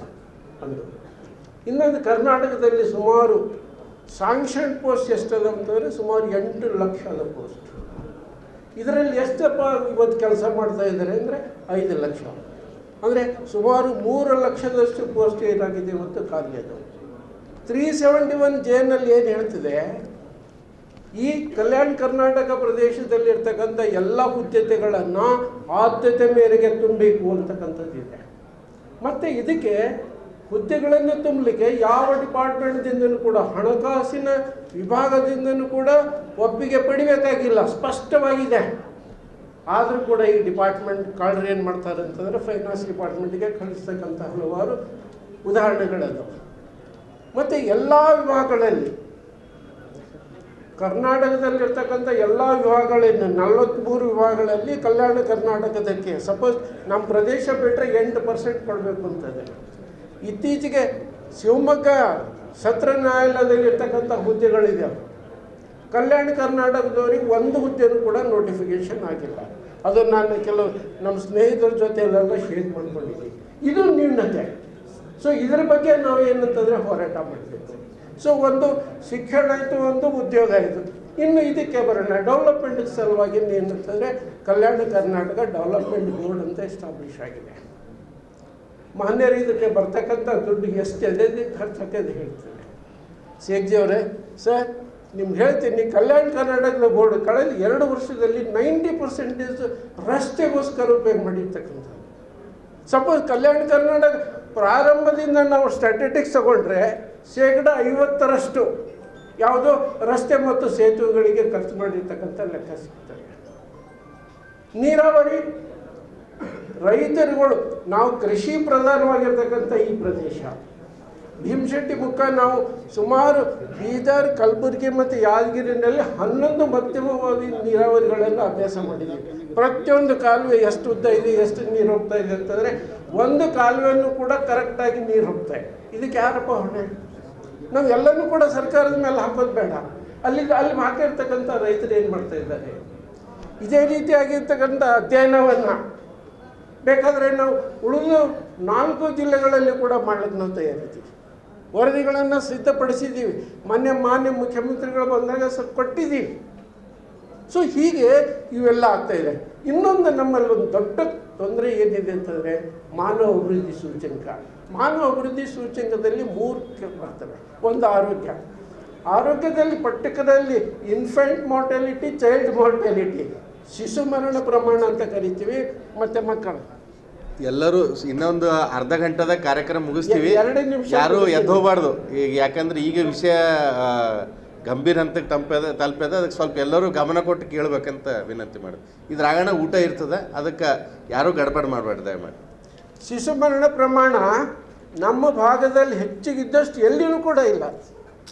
ಹೆಣ್ಮಕ್ಕಳು ಕೂಡ 15 ವರ್ಷದಿಂದ 49 ವಯಸ್ಸಿನ ತನಕ ಬೇಕಾದ್ರೆ ಪ್ರಾಕ್ಟಿಕಲ್ ಆಗಿ ನೀವು ಅವ್ರಿಗೆ ಚೆಕ್ ಮಾಡಿರಿ, ಹೆಚ್ಚಿನ ಹೆಣ್ಮಕ್ಳು 60% ರಕ್ತಹೀನತೆಯಿಂದ ಬಳತಕ್ಕಂಥ ನಮ್ಮ ಹೆಣ್ಮಕ್ಳಿದ್ದಾರೆ.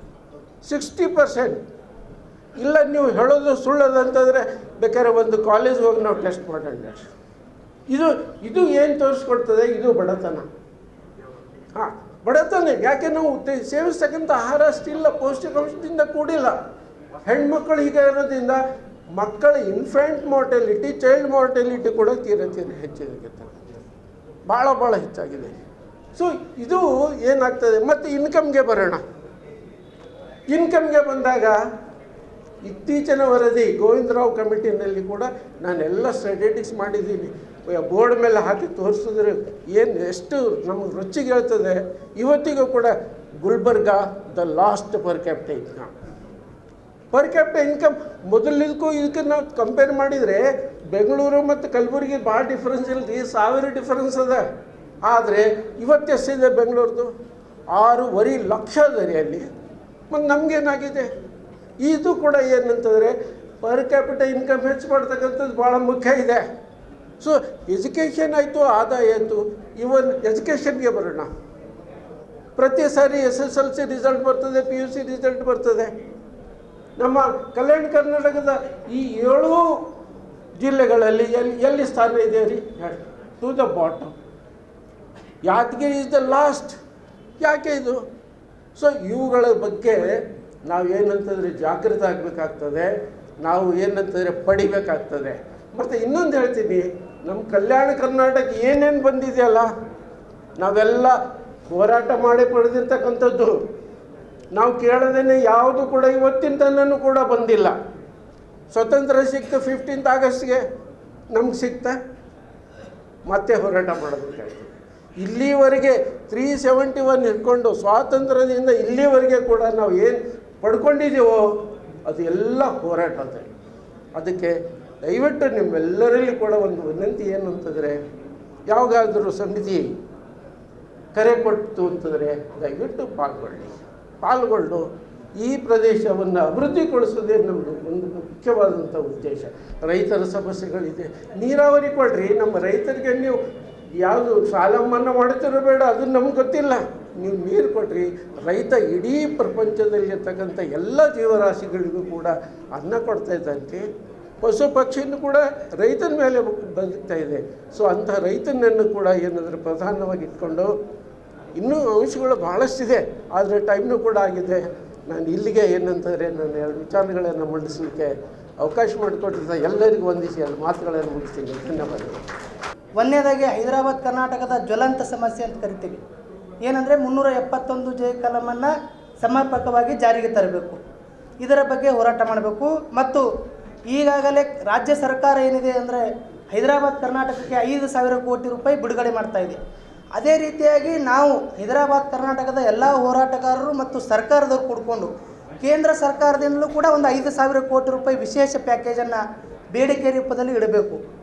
ಮತ್ತು ಇನ್ನೊಂದು ಏನಂದರೆ ಈಗಾಗಲೇ ನಾವು ಶೈಕ್ಷಣಿಕವಾಗಿ, ಆರ್ಥಿಕವಾಗಿ, ಸಾಮಾಜಿಕವಾಗಿ, ಉದ್ಯೋಗಿಕವಾಗಿ ಅತ್ಯಂತ ಹಿಂದುಳಿದಿದ್ದೀವಿ. ಈಗ ಇಲ್ಲಿ ನಾವು ಶೈಕ್ಷಣಿಕವಾಗಿ ಡೆವಲಪ್ಮೆಂಟ್ ಆಗಬೇಕಂದ್ರೆ ಉದ್ಯೋಗಗಳು ಸೃಷ್ಟಿ ಆಗಬೇಕು. ಆಲ್ರೆಡಿ ಇಲ್ಲಿ ಉದ್ಯೋಗಗಳು ಖಾಲಿ ಅದಾವೆ.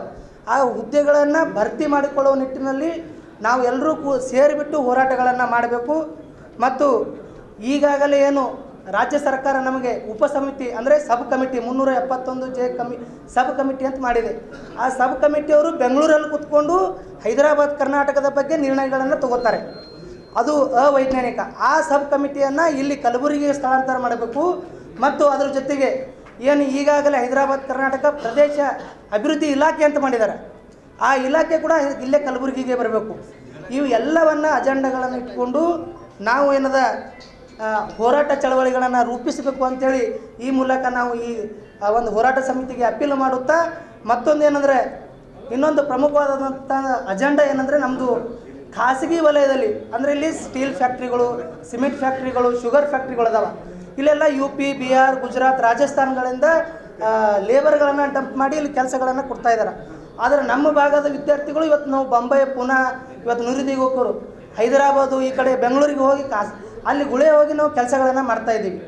ಇಲ್ಲಿ ನಮಗೆ 80% ಎಲ್ಲ ಖಾಸಗಿ ಕಂಪನಿಗಳಲ್ಲಿ ನಮ್ಮವರಿಗೆ ನೇಮಕಾತಿಗಳನ್ನು ಮಾಡ್ಕೋಬೇಕು. ಇವು ಎಲ್ಲ ವಿಷಯಗಳನ್ನು ಇಟ್ಕೊಂಡು ನಾವು ಎಲ್ಲರೂ ಕೂಡ ಈ ಒಂದು ವಿಷಯಗಳನ್ನು ಇಟ್ಕೊಂಡು ನಾವು ಹೋರಾಟಗಳನ್ನು ಮಾಡಬೇಕು ಅಂಥೇಳಿ ಈ ಮೂಲಕ ನಾವು ಈ ಕಮಿಟಿಗೆ ಮತ್ತು ಸರ್ಕಾರಕ್ಕೆ ಅಪೀಲನ್ನು ಮಾಡ್ತಾಯಿದ್ದೀನಿ. ಇಷ್ಟು ಹೇಳಿ ನಾನು ಮಾತನ್ನು ಮುಗಿಸ್ತೀನಿ. ಜೈ ಹಿಂದ್, ಜೈ ಹೈದರಾಬಾದ್ ಕರ್ನಾಟಕ. ವೈಜನಾಥ್ ಪಾಟೀಲ್ ಸಾಹೇಬರಿಗೆ ಸಂಬಂಧಪಟ್ಟಂತೆ ಅವರ ಒಂದು ಹೆಸರು ಇತಿಹಾಸ ಪುಟದಲ್ಲಿ ಸೇರಬೇಕಂದ್ರೆ ಮುಂದಿನ ಪೀಳಿಗೆಗೆ ಅವರ ಹೆಸರು ಅಮರವಾಗಿ ಉಳಿಬೇಕಪ್ಪ ಅಂತಂದರೆ ಏನಾದರೂ ಕೆಲವೊಂದು ನಾವುಗಳು ವಿಚಾರ ಮಾಡಿ ಚಿಂತನ ಮಂಥನ ಮಾಡಿ ಅವುಗಳನ್ನು ಸರ್ಕಾರದ ಮೇಲೆ ಏನಪ್ಪ ಅಂತಂದರೆ ಒತ್ತಡವನ್ನು ಏರಲೇಬೇಕಾಗುತ್ತೆ.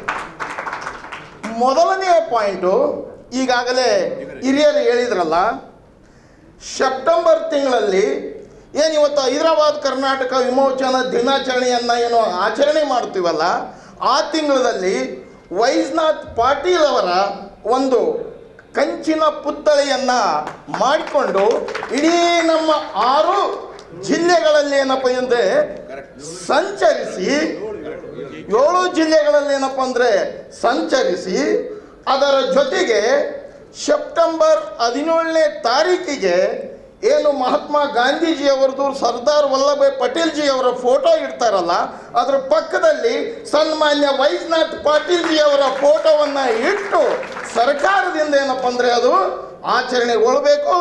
ಅದರ ಜೊತೆಗೆ ಯಾವ ರೀತಿಯಾಗಿ ಬಸವಣ್ಣನವರನ್ನು ಸಾಂಸ್ಕೃತಿಕ ನಾಯಕನಂತ ಹೇಳಿ ಇವತ್ತು ಸರ್ಕಾರದವರೇನಪ್ಪ ಅಂದರೆ ಘೋಷಣೆ ಮಾಡಿದ್ರಲ್ಲ, ಅದೇ ರೀತಿಯಾಗಿ ಸನ್ಮಾನ್ಯ ದಿವಂಗತ ಶ್ರೀ ವೈಜನಾಥ್ ಪಾಟೀಲ್ ಸಾಹೇಬರನ್ನು ಕಲ್ಯಾಣ ಕರ್ನಾಟಕದ 371ನೇ ವಿಧಿಯ ಅಭಿವೃದ್ಧಿಯ ಅಧಿಕಾರ ಅನ್ನುವಂಥ ಒಂದು ಘೋಷಣೆಯನ್ನೇನಪ್ಪ ಅಂದರೆ ಸರ್ಕಾರ ಮಾಡಬೇಕು. ಅದರ ಜೊತೆಗೆ ಸರ್ಕಾರದ ಇಲಾಖೆಗಳಿರ್ಬೋದು, ಸರ್ಕಾರದ ಸೌಮ್ಯಕ್ಕೆ ಸಂಬಂಧಪಟ್ಟಂಥ ಒಂದು ಇಲಾಖೆಗಳಿರ್ಬೋದು, ಸಂಘ ಸಂಸ್ಥೆಗಳಿರ್ಬೋದು, ಅದರ ಜೊತೆಗೆ ಶಾಲಾ ಕಾಲೇಜುಗಳಿರ್ಬೋದು, ಕೆಳಹಂತದಿಂದ ಹಿಡ್ಕೊಂಡು ಮೇಲಂತದ ಆಡಳಿತದವರೆಗೂ ಏನಪ್ಪ ಅಂದರೆ ನಮ್ಮ ಕಲ್ಯಾಣ ಕರ್ನಾಟಕದ ಸರ್ಕಾರಿ ಕಚೇರಿಗಳಲ್ಲಿ, ಶಾಲೆಗಳಲ್ಲಿ ಕಡ್ಡಾಯವಾಗಿ ನಮ್ಮ ವೈಜನಾಥ್ ಪಾಟೀಲ್ ಸಾಹೇಬರ ಭಾವಚಿತ್ರವನ್ನು ಹಾಕಬೇಕು ಅನ್ನುವಂತಹ ಒತ್ತಡವನ್ನು ಹೇರುವುದರ ಮುಖಾಂತರ ಇದಕ್ಕೆ ಹೆಸರು ಹೈದರಾಬಾದ್ ಕರ್ನಾಟಕ ಹೋರಾಟ ಸಮಿತಿ ಅಂತಲೇ ಇರಲಿ. ಯಾರಾದರೂ ಹೋರಾಟ ಮಾಡಲಿ, ಬೇಕಾದ್ರೆ ನಮ್ಮನ್ನು ಕರೀಲಿ, ನಾವು ಬೆಂಬಲ ಕೊಡ್ತೀವಿ. ಅವರು ಕೂಡ ಬೇಕಾದ್ರೆ ನಮಗೆ ಬೆಂಬಲ ಬರಲಿ. ಒಂದು ಷಡ್ಯಂತ್ರ ನಡೀತು. ವೈಜನಾಥ್ ಪಾಟೀಲ್ರನ್ನ 371ನೇ ವಿಧಿಯಿಂದ ಅವರ ಹೋರಾಟ ಏನು ಇಲ್ಲ ಅನ್ನುವಂತಹ ಒಂದು ವೈಖರಿಯನ್ನೇನಪ್ಪ ಅಂತಂದರೆ ಹಲವಾರು ಪಕ್ಷದವರು, ಹಲವಾರು ವ್ಯಕ್ತಿಗಳೇನಪ್ಪ ಅಂದರೆ ಮಾಡಿದ್ದಾರೆ. ಆ ನಿಟ್ಟಿನಲ್ಲಿ ಏನು ಇವತ್ತು ಗೌತಮ್ ಪಾಟೀಲ್ರಿದಾರಲ್ಲ, ವಿಕ್ರಮ್ ಪಾಟೀಲ್ರಿದಾರಲ್ಲ, ಬಸವರಾಜ್ ಅವರಿದಾರಲ್ಲ, ಇನ್ನು ಮುಂಬರುವ ದಿನಮಾನಗಳಲ್ಲಿ ನೀವುಗಳು ಇದರ ಬಗ್ಗೆ ಜವಾಬ್ದಾರಿ ತಗೊಂಡು ಏನಿವತ್ತು ಹಿರಿಯರಿದಾರಲ್ಲ, ಏನಿವತ್ತು ಎಲ್ಲ ಜನ ಬಂದಿದಾರಲ್ಲ, ಎಲ್ಲರೂ ಏನಪ್ಪ ಅಂದರೆ ಸಂಘಟನಾತ್ಮಕವಾಗಿ ಒಂದು ಸಂಘಟನೆಯನ್ನು ಹೈದರಾಬಾದ್ ಕರ್ನಾಟಕ ಹೋರಾಟ ಸಮಿತಿಯನ್ನು ಏನಪ್ಪ ಅಂದರೆ ಇವತ್ತು ನಾವು ರಚನೆ ಮಾಡಿ ವೈಜನಾಥ್ ಪಾಟೀಲ್ ಸಾಹೇಬರ ಒಂದು ಹೆಸರನ್ನು ಏನಪ್ಪ ಅಂದರೆ ನಾವು ಉಳಿಸಿ ಬೆಳೆಸಿ ಮುಂಬರುವ ಪೀಳಿಗೆಗೆ ಇತಿಹಾಸದಲ್ಲಿ ಅವರ ಹೆಸರು ಇರುವಂಗೆ ನಾವೆಲ್ಲರೂ ಏನಪ್ಪ ಅಂದರೆ ಕಾರ್ಯರೂಪ ಮಾಡೋಣ. ಅವಕಾಶಕ್ಕಾಗಿ ಅಭಿನಂದನೆಗಳು. ವೈಜನಾಥ್ ಪಾಟೀಲ್ ಸಾಹೇಬರಿಗೆ, ಹೈದರಾಬಾದ್ ಕರ್ನಾಟಕ ಹೋರಾಟ ಸಮಿತಿಗೆ, ಗೌತಮ್ ಪಾಟೀಲ್ರಿಗೆ, ವಿಕ್ರಮ್ ಪಾಟೀಲ್ರಿಗೆ ಶರಣಾರ್ಥಿಗಳು. ಸ್ಥಳೀಯ ವೃಂದದಲ್ಲಿ ಈಗ ನಮಗೆ ನೇಮಕಾತಿಗಳು ಆಗ್ತಾ ಇದ್ದಾವೆ. ಆ ನೇಮಕಾತಿಗಳಲ್ಲಿ ಕೇವಲ ಈ ಭಾಗದಲ್ಲಿರ್ತಕ್ಕಂಥ ನೇಮಕಾತಿಗಳಲ್ಲಿ ರಾಜ್ಯ ವೃಂದವನ್ನ ಕನ್ಸಿಡರ್ ಮಾಡ್ತಾರೆ. ಆದರೆ ಆ ಭಾಗದಲ್ಲಿ ಆಗ್ತಕ್ಕಂಥ ನೇಮಕಾತಿಗಳಲ್ಲಿ ನಮ್ಮ ಕಲ್ಯಾಣ ಕರ್ನಾಟಕದ ಸ್ಥಳೀಯ ವೃಂದವನ್ನು ನೇಮಕ ಮಾಡ್ತಾ ಇಲ್ಲ. ಅದಕ್ಕೆ ನನ್ನ ಹತ್ರ ದಾಖಲಾತಿಗಳಿದ್ದಾವೆ. ಇತ್ತೀಚೆಗೆ ಹಲವಾರು ನೇಮಕಾತಿಗಳು ನಡೀತಾ ಇದ್ದಾವೆ. ಪ್ರತಿಯೊಂದು ನಾವು ಗಮನಿಸ್ತಾ ಇದ್ದೀವಿ. ನ್ಯಾಯಾಲಯಗಳಲ್ಲಾಗಿರ್ಬೋದು, ಬೇರೆ ಬೇರೆಗಳಲ್ಲಾಗಿ ಕೂಡ ಮೈಸೂರು, ಬೆಂಗಳೂರು ಆ ಕಡೆ ಭಾಗದಲ್ಲಿ ಆದಾಗ ಈ ಭಾಗಕ್ಕೆ ಒಂದು ಸೀಟು ಕೂಡ ಮೀಸಲಾತಿ ಕೊಡ್ತಾ ಇಲ್ಲ. ಆದ್ರೆ ಈ ಭಾಗದಲ್ಲಿ ಯಾವುದೇ ಒಂದು ಸಂಸ್ಥೆಯಲ್ಲಿ ನೇಮಕಾತಿ ಮಾಡಿದ್ರೆ ಕಡ್ಡಾಯವಾಗಿ ಇದು ಕರ್ನಾಟಕದ ಬೇರೆ ಭಾಗಕ್ಕೆ ಮೀಸಲಾತಿಯನ್ನ ಕೊಡ್ತಾ ಇದ್ದಾರೆ. ಇದಕ್ಕೆ ನಾವು ತಕ್ಷಣವಾಗಿ ನಮ್ಮ ಹೋರಾಟ ಸಮಿತಿಯಿಂದ ನ್ಯಾಯಾಲಯಕ್ಕೆ ಹೋಗ್ಬೇಕು, ಅಥವಾ ರಾಜ್ಯದ ಮುಖ್ಯಮಂತ್ರಿ ಮತ್ತು ಕಾರ್ಯದರ್ಶಿ ಇದ್ದಾರೆ ಅವರಿಗೆ ಹೋಗಿ ಇದರ ಏನಾಗಿದೆ ಅನ್ನುವಂಥದ್ದನ್ನು ನಾವು ಹೇಳಬೇಕಾಗುತ್ತೆ ಅನ್ನುವಂಥದ್ದು ಒಂದು. ಎರಡನೇದು ಏನಂತ ಹೇಳಿದ್ರೆ, ಈಗ ಭಾಳಷ್ಟು ನಮ್ಮ ಈಗಾಗಲೇ ಇರ್ತಕ್ಕಂಥ ನೌಕರರಲ್ಲಿ ಮುಂಬಡ್ತಿಯಲ್ಲಿ ಅನ್ಯಾಯ ಆಗ್ತಾ ಇದೆ ಅಂತ ಕೂಗಿದೆ. ಭಾಳಷ್ಟು ಜನ ಸರ್ಕಾರಿ ನೌಕರರಲ್ಲಿ 371 ಆಗಿದ್ದರಿಂದ ನಮ್ಗೆ ಅನ್ಯಾಯ ಆಗಿದೆ ಅಂತ ಹೇಳ್ತಾ ಇದ್ದಾರೆ. ದಯಮಾಡಿ ನಾವು ಅದು ಗಮನಿಸಬೇಕಾದ್ರೆ ನಮ್ಮ ಭಾಗದ ಜನ ಅವರು ಇಲ್ಲೇ ಹುಟ್ಟಿ ಬೆಳೆದಿರ್ತಕ್ಕಂಥ ಜನ ಇದ್ದೀವಿ ನಾವು. ನಮ್ಮವ್ರಿಗೆ ಅನ್ಯಾಯ ಆಗ್ತಿದೆ ಅಂತ ಹೇಳ್ತಾ ಇದ್ರೆ ಯಾಕೆ ಹಂಗೆ ಆಗ್ತಾರೆ ಹೇಳ್ತಾ ಇದ್ರೆ, ಪೊಲೀಸ್ ಇಲಾಖೆಯಲ್ಲಿ, ಬೇರೆ ಬೇರೆ ಇಲಾಖೆಯಲ್ಲಿ ಬೇರೆ ಭಾಗದವ್ರು ಈಗಾಗಲೇ 10 ವರ್ಷ ಆಯ್ತು ಅವ್ರು ಪ್ರಮೋಷನ್ ಆಗಿ ಮೇಲಿದ್ದಾರೆ, ನಾವು 10 ವರ್ಷ ಆಯ್ತು ನಾವು ಇನ್ನೂ ಪ್ರಮೋಷನ್ ಆಗಿಲ್ಲ ಅಂತೇಳಿ ಹೇಳ್ತಾ ಇದ್ದಾರೆ. ಹಾಗಾಗಿ ಆ ಕಡೆ ಒಂದು ಗಮನ ಕೊಡಬೇಕು, ಆ ನಿಟ್ಟಿನೊಳಗೆ ಕೆಲಸ ಮಾಡ್ಬೇಕಂತ ನಾನು ಮನವಿ ಮಾಡ್ತೀನಿ. ಅದ್ರ ಜೊತೆಗೆ ಮುಖ್ಯವಾಗಿ ನಮಗೀಗ ನಮ್ಮ ಮಕ್ಕಳಿಗೆ ಸೀಟ್ ಸಿಗ್ತಾ ಇದ್ದಾವೆ ಹಾಗೂ ಉದ್ಯೋಗಗಳು ಸಿಗ್ತಾ ಇದ್ದಾವೆ. ಉದ್ಯೋಗ ಸಿಕ್ಕಾಗ ಅವ್ರಿಗೆ 371 ಮೀಸಲಾತಿ ಅದು ಪರಿಶೀಲನೆ ಆಗ್ತಾ ಇದೆ ಉದ್ಯೋಗದ ತಗೊಂಡಂತ ಸಂದರ್ಭದಲ್ಲಿ. ಆದರೆ ಸೀಟ್ಗಳನ್ನು ಪಡೆದಂತ ಸಂದರ್ಭದಲ್ಲಿ ಆ ಒಂದು ಸೀಟ್ಗಳಿಗೆ ಅವರು 371 ಅವರು ತಗೊಂಡಿರೋದು ಪ್ರಮಾಣ ಪತ್ರ ಸರಿ ಇದೆಯೋ ಇಲ್ಲೋ ಅಂತ ಪರಿಶೀಲನೆ ವ್ಯವಸ್ಥೆಗಳು ಇಲ್ಲ ಅಂತ ಕೇಳಿದ್ದೀನಿ ನಾನು. ಹಾಗಾಗಿ ಕೂಡಲೇ ಈ ರಾಜ್ಯಾದ್ಯಂತ ಎಷ್ಟು ಜನ 371 ಮೀಸಲಾತಿಯಲ್ಲಿ ಶಿಕ್ಷಣದ ಉನ್ನತ ಶಿಕ್ಷಣದಲ್ಲಿ ಮೀಸಲಾತಿಯನ್ನು ಪಡ್ಕೊಂಡಿದ್ದಾರೋ ಅವು ಎಲ್ಲವೂ ಕೂಡ ಪರಿಶೀಲನೆ ಒಳಪಡಬೇಕು. ಅದಕ್ಕಾಗಿ ವಿಶೇಷವಾಗಿ ಒಂದು SIT ಅನ್ನೇ ರಚನೆ ಮಾಡ್ಬೇಕಂತ ಹೇಳಿ ನಾನು ಈ ಮೂಲಕ ಒತ್ತಾಯ ಮಾಡ್ತೀನಿ. ಯಾಕಂದ್ರೆ ತುಂಬಾ ಬಹಳಷ್ಟು ನಕಲಿ ಪ್ರಮಾಣ ಪತ್ರಗಳನ್ನ ತಗೊಂಡು ಇವತ್ತು ನಮ್ಮ ಭಾಗದಲ್ಲಿ ಸಿಗ್ತಕ್ಕಂಥ ಸಾವಿರಾರು ಸೀಟುಗಳನ್ನ ವಂಚನೆ ಮಾಡಿದ್ದಾರೆ. ಸಾಕಷ್ಟು ಮೆಡಿಕಲ್ ಸೀಟ್ಗಳು, ಇಂಜಿನಿಯರ್ ಸೀಟ್ಗಳು ಬೇರೆ ಭಾಗದವರು ನಕಲಿ ಪ್ರಮಾಣ ಪತ್ರ ಪಡ್ಕೊಂಡು ತಗೊಂಡಿದ್ದಾರೆ. ಹಾಗಾಗಿ ಅದನ್ನ ಆರಂಭದಿಂದ ಇಲ್ಲಿವರೆಗೂ ಅದನ್ನ ಪೂರ್ತಿ ಪ್ರಮಾಣದಲ್ಲಿ ತನಿಖೆ ಆಗ್ಬೇಕು, ಅದಕ್ಕೆ SIT ರಚನೆ ಮಾಡ್ಬೇಕು ಅಂತ ಹೇಳಿ ನಾವು ಒತ್ತಾಯ ಮಾಡಬೇಕಾಗುತ್ತೆ ಅನ್ನುವಂಥದ್ದು. ಈಗಾಗಲೇ ನಕಲಿ ಪ್ರಮಾಣಕ್ಕೆ ಆಗ್ತಾ ಇರ್ತಕ್ಕಂಥದಕ್ಕೆ ಏನು ಶಿಕ್ಷೆ ಇಲ್ಲ. ಈಗ ನಾನು ಬೇರೆದೊಂದು ಬಂದ್ಬಿಟ್ಟು ಅರ್ಜಿ ಹಾಕ್ತೀನಿ, ಏನೊಂದು ಡಾಕ್ಯುಮೆಂಟ್ಸ್ ತಗೊಂಡು ಅರ್ಜಿ ಹಾಕ್ತೀನಿ, ಅವು ಅಧಿಕಾರಿಗಳ ಗಮನಕ್ಕೆ ಬಂದ್ರು ರಿಜೆಕ್ಟ್ ಮಾಡ್ತಾರೆ. ಗಮನಕ್ಕೆ ಬರದೇ ಇರೋ ಪ್ರಮಾಣ ಪತ್ರ ಇಶ್ಯೂ ಆಗ್ತಾ ಇದೆ. ಆದ್ರೆ ಗಮನಕ್ಕೆ ಬಂದು ಅದನ್ನ ರಿಜೆಕ್ಟ್ ಮಾಡಿದಂಥವ್ರಿಗೆ ಏನು ಶಿಕ್ಷೆ ಇಲ್ಲ. ಅದು ಏನ್ ಮಾಡ್ತೀರಿ? ಈಗ ನಾನು ಅರ್ಜಿ ಹಾಕಿದ್ದೀನಿ, ನಂದು ರಿಜೆಕ್ಟ್ ಆಗಿದೆ, ಏನ್ ಬರ್ಸಿ ಅಂತ ಮುಚ್ಚಳಿಕೆ ಪತ್ರ ಬರ್ಸ್ಕೊಂಡು ಕಳಿಸ್ಬಿಡ್ತಾರೆ ಅಧಿಕಾರಿಗಳು. ಅದು ಎಲ್ಲಿ ಅವನಿಗೆ ಇಂತಿಂತ ಶಿಕ್ಷೆ ಇದೆ, ಇಷ್ಟು ವರ್ಷ ಜೈಲಿದೆ, ಇಷ್ಟು ದಂಡ ಇದೆ ಅಂತ ಈ ಒಂದು ಕಾನೂನಲ್ಲಿ ಬಂದ್ರೆ ಇನ್ನೊಬ್ರು ಕೂಡ ಅರ್ಜಿ ಹಾಕೋದಕ್ಕೆ ಹಿಂದೆ ಮುಂದೆ ಮಾಡ್ತಾರೆ ಅನ್ನುವಂಥದ್ದು. ಆ ನಿಟ್ಟಿನೊಳಗೆ ನಾವು ಕೆಲಸ ಮಾಡ್ಬೇಕನ್ನುವಂಥದ್ದು. ಹಾಗಾಗಿ ಇದು ರಾಜ್ಯ ಮಟ್ಟದಲ್ಲಿ ಒಂದು ಸಹಾಯವಾಣಿ ಇದೆ ನಮ್ಮ ಭಾಗದಲ್ಲಿ. ನಾವು ಇದಕ್ಕೆ ಏನು ಮಾಹಿತಿ ಕೇಳಬೇಕಂತ ಹೇಳಿದ್ರೆ ಸೂಕ್ತವಾದಂಥ ಒಂದು ವ್ಯವಸ್ಥೆ ಇಲ್ಲ. ಬಹಳಷ್ಟು ಜನ ಇವತ್ತಿಗೆ ಫೋನ್ ಮಾಡ್ತಾರೆ, ನಮ್ಮ ಮಗಳಿಗೆ ಮದುವೆ ಮಾಡಿ ನಾವು ಗದಿ ಕಳಿಸಿದ್ರಿ, ಬಾಗಲಕೋಟೆ ಕಳಿಸಿ, ನಮ್ಮ ಮಗಳಿಗೆ ಸಿಗುತ್ತನ್ರಿ ಅಂತ ಕೇಳ್ತಾರೆ. ಹಿಂಗೆ ಹಲವಾರು ಕ್ವಶನ್ಗಳು ಇನ್ನೂ ಅವ್ರು ಅರ್ಜಿನ ಹಾಕಿಲ್ಲ. ಎಷ್ಟೋ ಜನ 370 ಪ್ರಮಾಣ ಪತ್ರ ತಗೊಂಡಿದ್ದಾರೆ, ಅದು ಅರ್ಜಿನ ಹಾಕಿಲ್ಲ. ಯಾಕಂದ್ರೆ ನಾವು ಗದಿ ಕೊಟ್ಬಿಟ್ಟಿವಿ ನಮ್ಮ ಮಗಳನ್ನ ಅಂತ. ನಮ್ಮ ಅವ್ರಿಗೆಲ್ಲ ಸಿಗ್ತಾ ಅದು ಸಹಾಯವಾಣಿ ಆಗ್ಬೇಕನ್ನುವಂಥದ್ದು. ಹಾಗೆ ಒಂದು 371 ಕಣ್ಗಾವಲು ಕೋಶ ಆಗ್ಬೇಕು, ಪ್ರತಿ ಒಂದು ಜಿಲ್ಲಾ ಕೇಂದ್ರದಲ್ಲಿ ಆಗ್ಬೇಕು. ಇದು ಯಾಕಂದ್ರೆ ಎಲ್ಲರೂ ಗುಲ್ಬರ್ಗಕ್ಕೆ ಬಂದು ಮಾಹಿತಿ ತಗೊಳಕ್ ಆಗೋದಿಲ್ಲ. ಪ್ರತಿಯೊಂದು ಜಿಲ್ಲಾ ಕೇಂದ್ರದಲ್ಲಿ ಕೂಡ ಇದರದ ಒಂದು ಕೋಶ ಆರಂಭ ಆಗ್ಬೇಕು. ಅಲ್ಲಿ ಒಬ್ಬ ಅಧಿಕಾರಿ ಇರ್ಬೇಕು, ಅದು ಮಾಹಿತಿ ಕೊಡ್ತಕ್ಕಂಥ ಇರ್ಬೇಕು. ಆ ತರದ ಒಂದು ವ್ಯವಸ್ಥೆ ಆಗ್ಬೇಕನ್ನೋಂಥದ್ದು. ಇನ್ನೊಂದು ವಿಶೇಷವಾಗಿ ನಾನು ತಮ್ಮ ಗಮನಕ್ಕೆ ತರಕ್ ಬರ್ತೀನಿ. ಈಗೀಗ ನಾವು 12 ವರ್ಷದಲ್ಲಿ ಸೌಲಭ್ಯಗಳನ್ನು ತಗೊಳ್ತಾ ಇದೀವಿ, ಆದಾಗ್ಯೂ ನಮ್ಗೆ ಸಂಪೂರ್ಣವಾಗಿ ಸಿಗ್ತಾ ಇಲ್ಲ ಅಂತ ಒದ್ದಾಡಕತ್ತೀವಿ. ಆದ್ರೆ ಮೈಸೂರು ಭಾಗದವ್ರು ಏನ್ ಮಾಡ್ತಾ ಇದ್ದಾರೆ, ಈ 371 ನಮ್ಗೆ ಬಹಳಷ್ಟು ಅನ್ಯಾಯ ಆಗ್ತಾ ಇದೆ ಅಂತ ಹೇಳಿ ಅದು ವಿರೋಧ ಮಾಡಕತ್ತಾರೆ. ಇನ್ನು ನಮ್ಗೆ ಸಿಕ್ಕೇ ಇಲ್ಲ ಅಂತ ನಾವು ಒದ್ದಾಡಕತ್ತೀವಿ. ನಮ್ಮ ಪ್ರಮಾಣ ಸಿಕ್ಕಿಲ್ಲ, ನೀವೇ ಇನ್ನೂ ಕಸ್ಕೊಂತಾ ಇದೀರಿ ಅಂತ ಹೇಳಿದ್ರು ಕೂಡ ಈಗ ಆಲ್ರೆಡಿ ಅವ್ರು ಯಾವ್ದೋ ಸಂಘಗಳನ್ನು ಕಟ್ಕೊಂಡು ನಮ್ಗೆ ಅನ್ಯಾಯ ಆಗ್ತಿದೆ ಅಂತ ಹೇಳಿ ಹೇಳ್ತಾ ಇದ್ದಾರೆ ಅನ್ನುವಂಥದ್ದು. ಹಾಗಾಗಿ ಆ ತರದ 371 ಬಗ್ಗೆ ರಾಜ್ಯದ ಬೇರೆ ಭಾಗದಲ್ಲಿ ಅಪಸ್ವರ ಇದ್ದಾಗ ನಾವಿಲ್ಲಿ ಅದನ್ನ ಖಂಡಿಸ್ತಕ್ಕಂಥ ಕೆಲಸ ಆಗ್ಬೇಕಂತ ಹೇಳಿ ನಾನು ಈ ಮಾತನ್ನು ಹೇಳ್ತೀನಿ. ಅದ್ರ ಜೊತೆಗೆ ಶೀಘ್ರದಲ್ಲಿ ನಾವು ತಾಲೂಕಾ ಮಟ್ಟ, ಜಿಲ್ಲಾ ಮಟ್ಟದಲ್ಲಿ ಸಮಿತಿಗಳನ್ನ ರಚನೆ ಮಾಡಿ ಅಲ್ಲೆಲ್ಲ ಜಾಗೃತಿ ಮೂಡಿಸ್ತಕ್ಕಂಥ ಕೆಲಸ ಮಾಡಬೇಕು. ಮತ್ತೆ ಕೊನೆಯದಾಗಿ ಈಗೆಲ್ಲ ಬಹಳಷ್ಟು ವಿಷಯಗಳು ಹೇಳಿದ್ರೆ ನಂದೊಂದು ವೈಯಕ್ತಿಕ ವಿಚಾರ ಇದೆ ಏನಂತ ಹೇಳಿದ್ರೆ, ದಿವಂಗತ ವೈಜನಾಥ್ ಪಾಟೀಲ್ ಸರ್ ಅವರ ಹೆಸರಲ್ಲಿ ಒಂದು ಸೌಹಾರ್ದ ಸಹಕಾರಿ ಬ್ಯಾಂಕ್ಗಳನ್ನು ಸ್ಥಾಪನೆ ಮಾಡಬೇಕು. ಆ ನಿಟ್ಟಿನೊಳಗೆ ಈ ಭಾಗದ ಬಡವರಿಗೆ ಮತ್ತು ನಿರುದ್ಯೋಗಿಗಳಿಗೆ ಉದ್ಯೋಗ ಕೊಡ್ತಕ್ಕಂಥ ಕೆಲಸ ಆಗುತ್ತೆ ಮತ್ತು ಆ ಒಂದು ಶಾಶ್ವತವಾದ ಸಂಸ್ಥೆ ಆಗುತ್ತೆ ಅದು. ಹಾಗಾಗಿ ಒಂದ್ ಕಡೆ ಸಂಘಟನೆ ಮಾಡೋದಕ್ಕೆ, ಇನ್ನೊಂದ್ ಕಡೆ ಇದು ಮಾಡೋದಕ್ಕೆ ಅನುಕೂಲ ಆಗುತ್ತೆ ಅಂತ ಹೇಳ್ತಾ ತಮ್ಗೆಲ್ಲ ಹಿರಿಯರಿಗೆ ವಂದಿಸಿ ನಮಸ್ಕಾರ. 371 ಜಾರಿ ಮಾಡ್ಕೋಬೇಕಾದ್ರೆ ಬಹಳಷ್ಟು ಹೋರಾಟ ಮಾಡಿ, ಈಗ ತಾನೇ ಒಬ್ರು ಹೇಳಿದ ತಮ್ಮ ಆಸ್ತಿಯನ್ನು ಕಳ್ಕೊಂಡಿದ್ದಾರೆ ಅಂತೇಳಿ. ಯಾಕಂದರೆ ಅವರು ಬೆಂಗಳೂರಲ್ಲಿ ಮನೆಯೂ ಇತ್ತು, ನಮಗೆ ನೋಡಿದ್ದು RT ನಗರದಲ್ಲಿ ಮನೆಯನ್ನು ಮಾರಿ ಈ ಹೋರಾಟಕ್ಕೆ ಇಳಿದಿದ್ದಾರೆ ಅವರು.